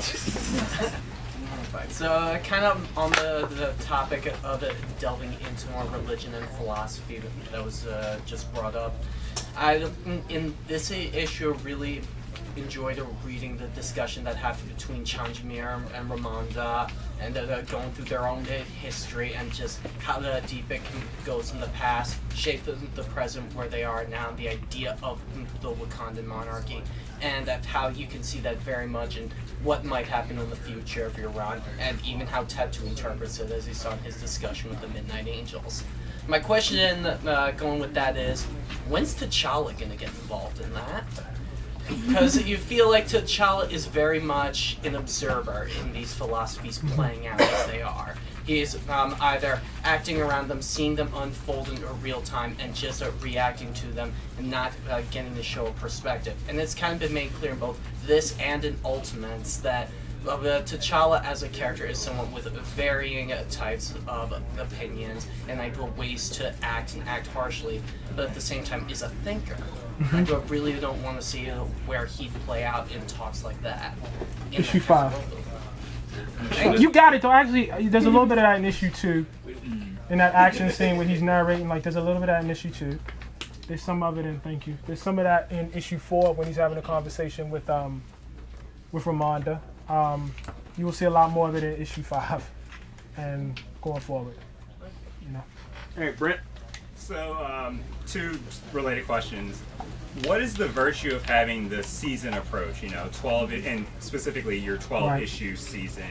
And was that an idea that you brought to writing this book, or was that an idea presented to you when you said you were? I did bring it, but Marvel has been talking about it before me. Axel has been talking like that before me. I didn't know. It made it much easier for me to get my head around it. And also it gave me like, and I didn't know whether I'd actually be able to finish, but it gave me in my mind a clear point of focus. Right. It's okay. You have to feel like I'm going somewhere. You know what I mean? Like, and I have to feel like I need that in order to write with confidence. So I had to have a firm end in mind, at least for the events that are set in motion in issue 1. Right. A direct result of the paucity of black characters, black superheroes, or any superhero who's outside of the dominant culture, and I would say experience out within society, is that oftentimes they have to represent like everybody. Yeah. And because of that, there's almost this push of, because you're representing everybody, you need to be the epitome of this idea of perfection. For the longest time, I've thought of and I've seen a Black Panther as like, well, he has to be the epitome of Black perfection. And in this story, we see not only T'Challa being human, being vulnerable and flawed, but even in the conversation between the Queen Mother and Shangamire, where she talks about how she has not seen or not heard of a kingdom that is without its obfuscation, that is without a level of built on truth and candor. Built on truth and candor. And how conscious, not how conscious, sorry, but like, do you find yourself thinking about the ways in which you are developing three-dimensional characters of color, and in many ways challenging this idea of everyone must embody perfection because there is such a rare, I think one of the things that's happened is we as African Americans, in the imagery, it's just been so bad. It's just been so bad, and I think, like, I know that, like, there's a desire, like, you read about, Wolverine just running through people and just kicking everybody's ass, and it's like, yo, why can't we get that? Why can't we have that? You know what I mean? Right. Can't we just, go out and be, the badass motherfuckers that, you know what I mean, that we know we are and that they get to be? Why can't we play that position? And I guess there are books for that. I can only be the writer I am and tell you that don't interest me. I just, there's no grand philosophical right here, but that one of the things I've become aware of is that people read comic books for different reasons, and I didn't understand this. Like, I really didn't get clear. I thought everybody, read it for what. There are people, yeah. I mean, but there are people who, and I guess there's nothing wrong. I don't want this to come out the wrong way. There's nothing wrong with this. There are people who to really see somebody get their ass whooped. I mean, that's what they want to see their hero go and do some damage. Obviously, that has to happen at some point, right? But there's not a single character who I fell in love with because of that. That's just not, that's not me as a writer. You know what I mean? Somebody else would do something different. I adore, see Wakanda and die. I think it's just fun. It's just fun. You know what I mean? It's just a cool, you see the rest of the Marvel universe, and it also fit within what Wakanda was at that time. Never been conquered. It totally fit, and it's a fun story, but it's not what I would do. Do you understand what I'm saying? Like, the comic can only be what the creator is. And one of and I've really gotten away from this, man. I think comic fans, and I say this as someone who has been this way, can be very, very conservative. And what they want is they want to see their character as it was conceived, usually at the point that they got interested in the character. That's what they want. Yeah. And they want to see that repeated ad infinitum. That's the character for them. That's what matters. And I can't. Like, I'm not putting other people on blast. I'm saying I'm that way. Listen, when I was a kid, Mary Jane Watson and Peter Parker got married. Don't dissolve that marriage. That's me. That's me. You know what I mean? When I, was reading X-Men as a kid, Storm was the joint. I come back and she ain't the joint no more. What's going on? What happened? What happened here? That's totally off. I mean, but comics are the product of the creator. And when Marvel or any comic book company hires somebody to come in to take over, a legacy property like that, that person is gonna give you what they, who they are through that character. After I'm done, somebody else will come in and do a totally different T'Challa, and there gotta be room for that. Like, there has to be room for people to do that. Somebody else, might. Yeah, I think about like Priest, and Hudlin, and Mayberry, to an extent, and list like the differences. You know what I mean? Priest felt and he said this, felt very, very strongly. He had to establish T'Challa as a serious dude who will whip your ass. I mean, like, that and I understand, like, if you look at everything that was before that, you totally get why that needed to happen. Bodyguard, you know what I mean? Yeah. And at the same time, he had to, frankly, enlist white readers who he was very skeptical would read the book. He had to get them to, to read the book. And so it's written from that perspective. Reggie brings in this whole, other piece, you know what I mean? Never been conquered, thousands of years, and that book felt much more like, how do I put this? I mean, I have no other way of putting this. It felt like for us. No. Like, it was like for, black people, man, listen, you know what I mean? We got this, all us ain't been enslaved, all us wasn't colonized, and we will fuck you up. You know what I mean? Like that. Yeah. That's Hudlin's book, you know what I mean? Right. It was a heavy Ethiopian, piece, going in there. So I come in after that, and it's like, I can't do what Christopher did. I can't do what, Reggie did. You know what I mean? I have to do something different. And so I have to go back through the history, go back through the lore, see how do I connect with this character. Well, one way I connect is sometimes we are tasked to do things that maybe are not necessarily always deeply in our heart, but we're committed to them. Or maybe part of our heart is committed to it, but another part, I mean, that piece, like in issue 4, where he says to, and I'm sorry to go on a tangent about this, but it's important to me. In issue 4, where he says, to his mother, listen, man, I gave up the woman I love. I mean, that's not bullshit. You know what I mean? Like, that's a real, like, thing that when I wrote, like, that, when the marriage was dissolved, I mean, even though he says it cold as hell, I can't believe if you're a human being and you married, like, that's how you actually felt. Like, some part of that was you was king, and I know people feel all kinds of way about, like, how that scene, but that scene happened, and we can't write like that scene didn't happen. Right. So if it did happen, how do you feel? How do you feel? You know what I mean? And there's so many points in the book where I felt like, I mean, you got your father, your grandfather, your great-grandfather telling you to blow a planet up and kill all these people. And in your heart, you're like, yo, that ain't me. That's not me. And yet, their logic about what kings do, yo, it was solid. They won't play. This is in, in the run-up to Secret Wars, right. In Hickman's book. That is what king. They do that. They do that. When you're king of a nation, you do sacrifice everybody. You know what I mean? President of the United States, prime thing for him is the safety and the security of the American people. That's it. And we'll do anything to protect. That's what heads of state do. They were not bullshitting about that. Hiroshima. I mean, right. I mean, people do horrible things to protect, but T'Challa is a superhero, and that's a different, morality. So, like, instantly, I was like, damn, maybe it's something there. And at the same time, there's some sort of schism happening in the country where it was supposed to be this, but now it's this. I thought, God damn, that's a rich vein.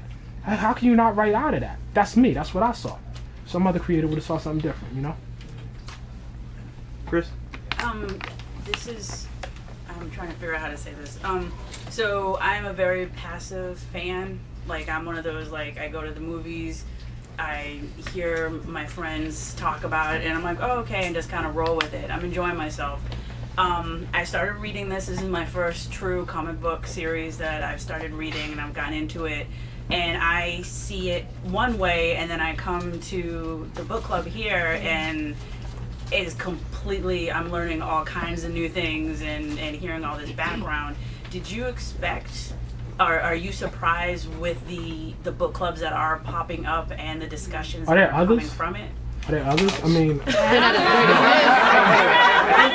They're not as lit as this. Let's be real. This is church. They got destroyed before Secret Right. Wars, so that's Right. not a thing anymore. Let us feign modesty. No, why?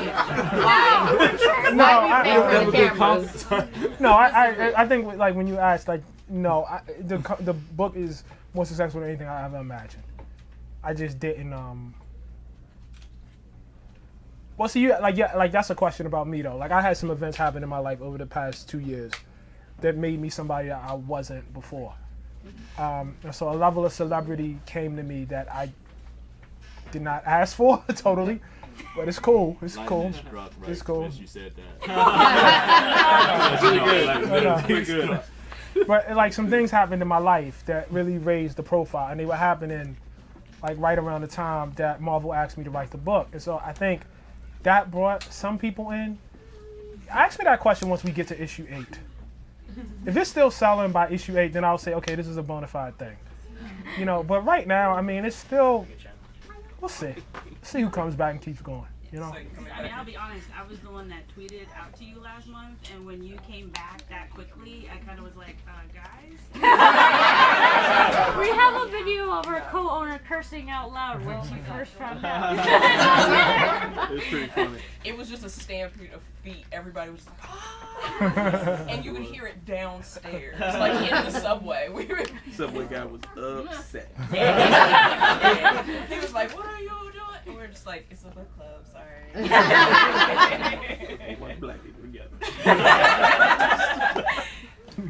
All right, any last questions? Because we do have to wrap this up. I do have a question, just really briefly. You're writing this iconic black character. Are there any characters that you would like to see researched? Because we were talking about this yesterday, and I'd love to see Black Lightning. I'd love to see more Icon and Rocket. So, what kind of characters would you like to see? Milestone back for some reason. I mean, it's still time. We were talking about that yesterday. Oh yeah, on the podcast. Yeah, on the podcast that we did here. Harry and Armand. They're over there. But are there any characters that you would like to see researched? I mean, not necessarily that you're gonna write, but we'd love you to write. I'd love you to write some Black Lightning. I need some Anissa and I need some Pierce family. But anything like that. I think I can't answer. You right? I know, as I'm talking about Black Lightning. Kelvin. Just a quick question. Are you going to NBJ next week? I'm not. You're not? I'm not. No, I'm sorry to miss. New York Comic Con? I think they're trying to pull that together. I think that's gonna happen. Yeah. All right, Armand. I just have to ask. If I saw you and I get a chance to ask you, I would regret it forever. Are you shocked that people didn't pick up on the beautiful struggle, and they kind of all gravitated between the world and me? No. And the reason why I asked is because I really felt like, for the people who read A Beautiful Struggle, I'm close to the same age as you. Right. I went to Hampton when you went to Howard. Right. So when I saw Chancellor Williams and Destruction of Black Civilization, all the guys I knew who read Beautiful Struggle, they were like, yo, that's us, that's our time period. Right. But the world latched on between the world and me as if you had never been writing before. I expect everything to be like The Beautiful Struggle. I mean, I love that book. But that book is amazing. Thank you. No, I'm serious. No, that's not because you're just here, but that was amazing. Like, I latched on more to Beautiful Struggle because it was you and you were telling your story and how West Baltimore shaped you and just how you were a geek growing up and then just having your brothers and sisters and how that family dynamic and how your father shaped so much of you, how he wasn't perfect, but it was... He made you who you are, part of that, and I just love that. Thank you. Between the World and Me was good too. Sorry. I'm just saying. Hold up, time out. Let's be clear. Salty mess. Let's. Do we have children here? Let's be motherfucking clear. Let's be mother effing clear. I'm not saying that was an awful book. I'm not. I'm not. No, because I felt that fire, and that fire is what's burning me. You don't listen. You have. So, let me be. You got the right to dislike. No, I love it. Well, you have the right to love. You have the right to love and like. Whatever you want.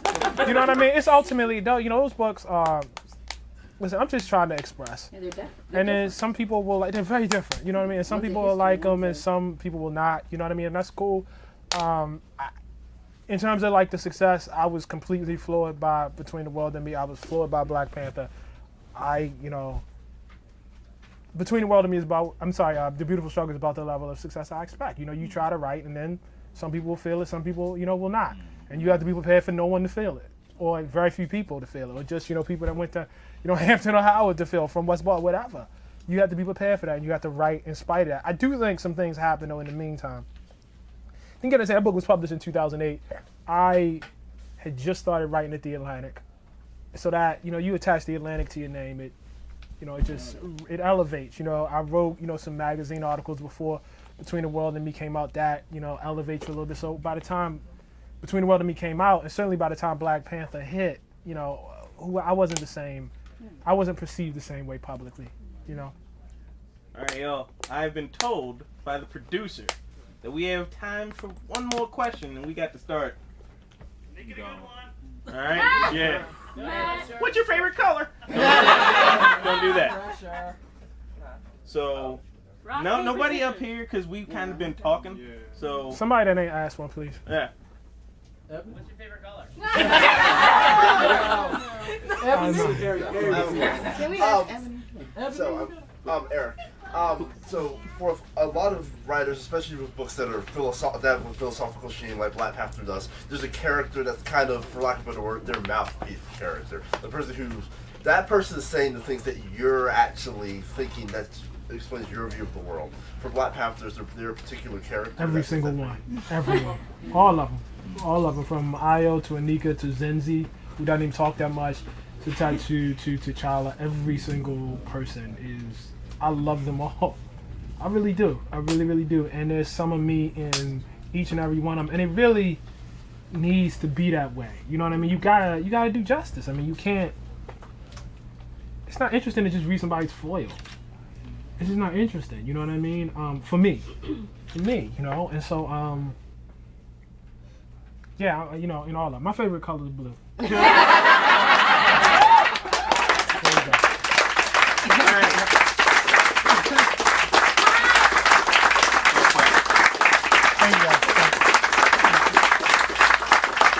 All right, I'd like to just thank you all for coming out, as always. This doesn't happen without you.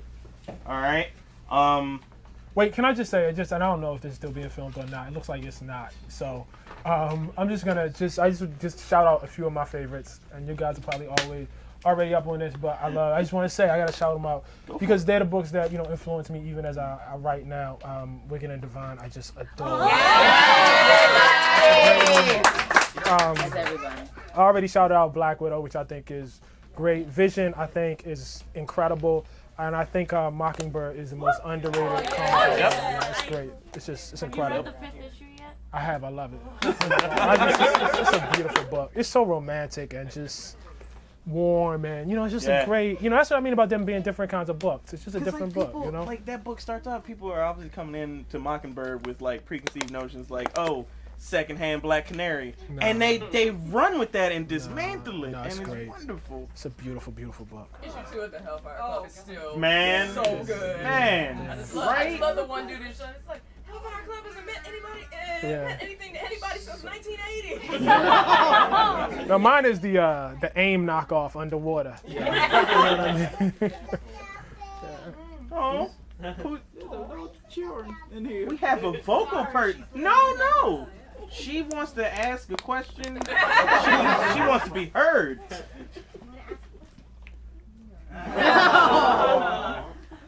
Thanks, guys. Thank you all. But yeah, thank you all for coming out. Next week, Black Excellence Club Ultimates. Yes. Right? Yes. Right? So come out for that, and we'll see you next week. Oh wait! That's right. This is a big one. We end every club with the selfie, but we're gonna need a big camera for this one. A long arm.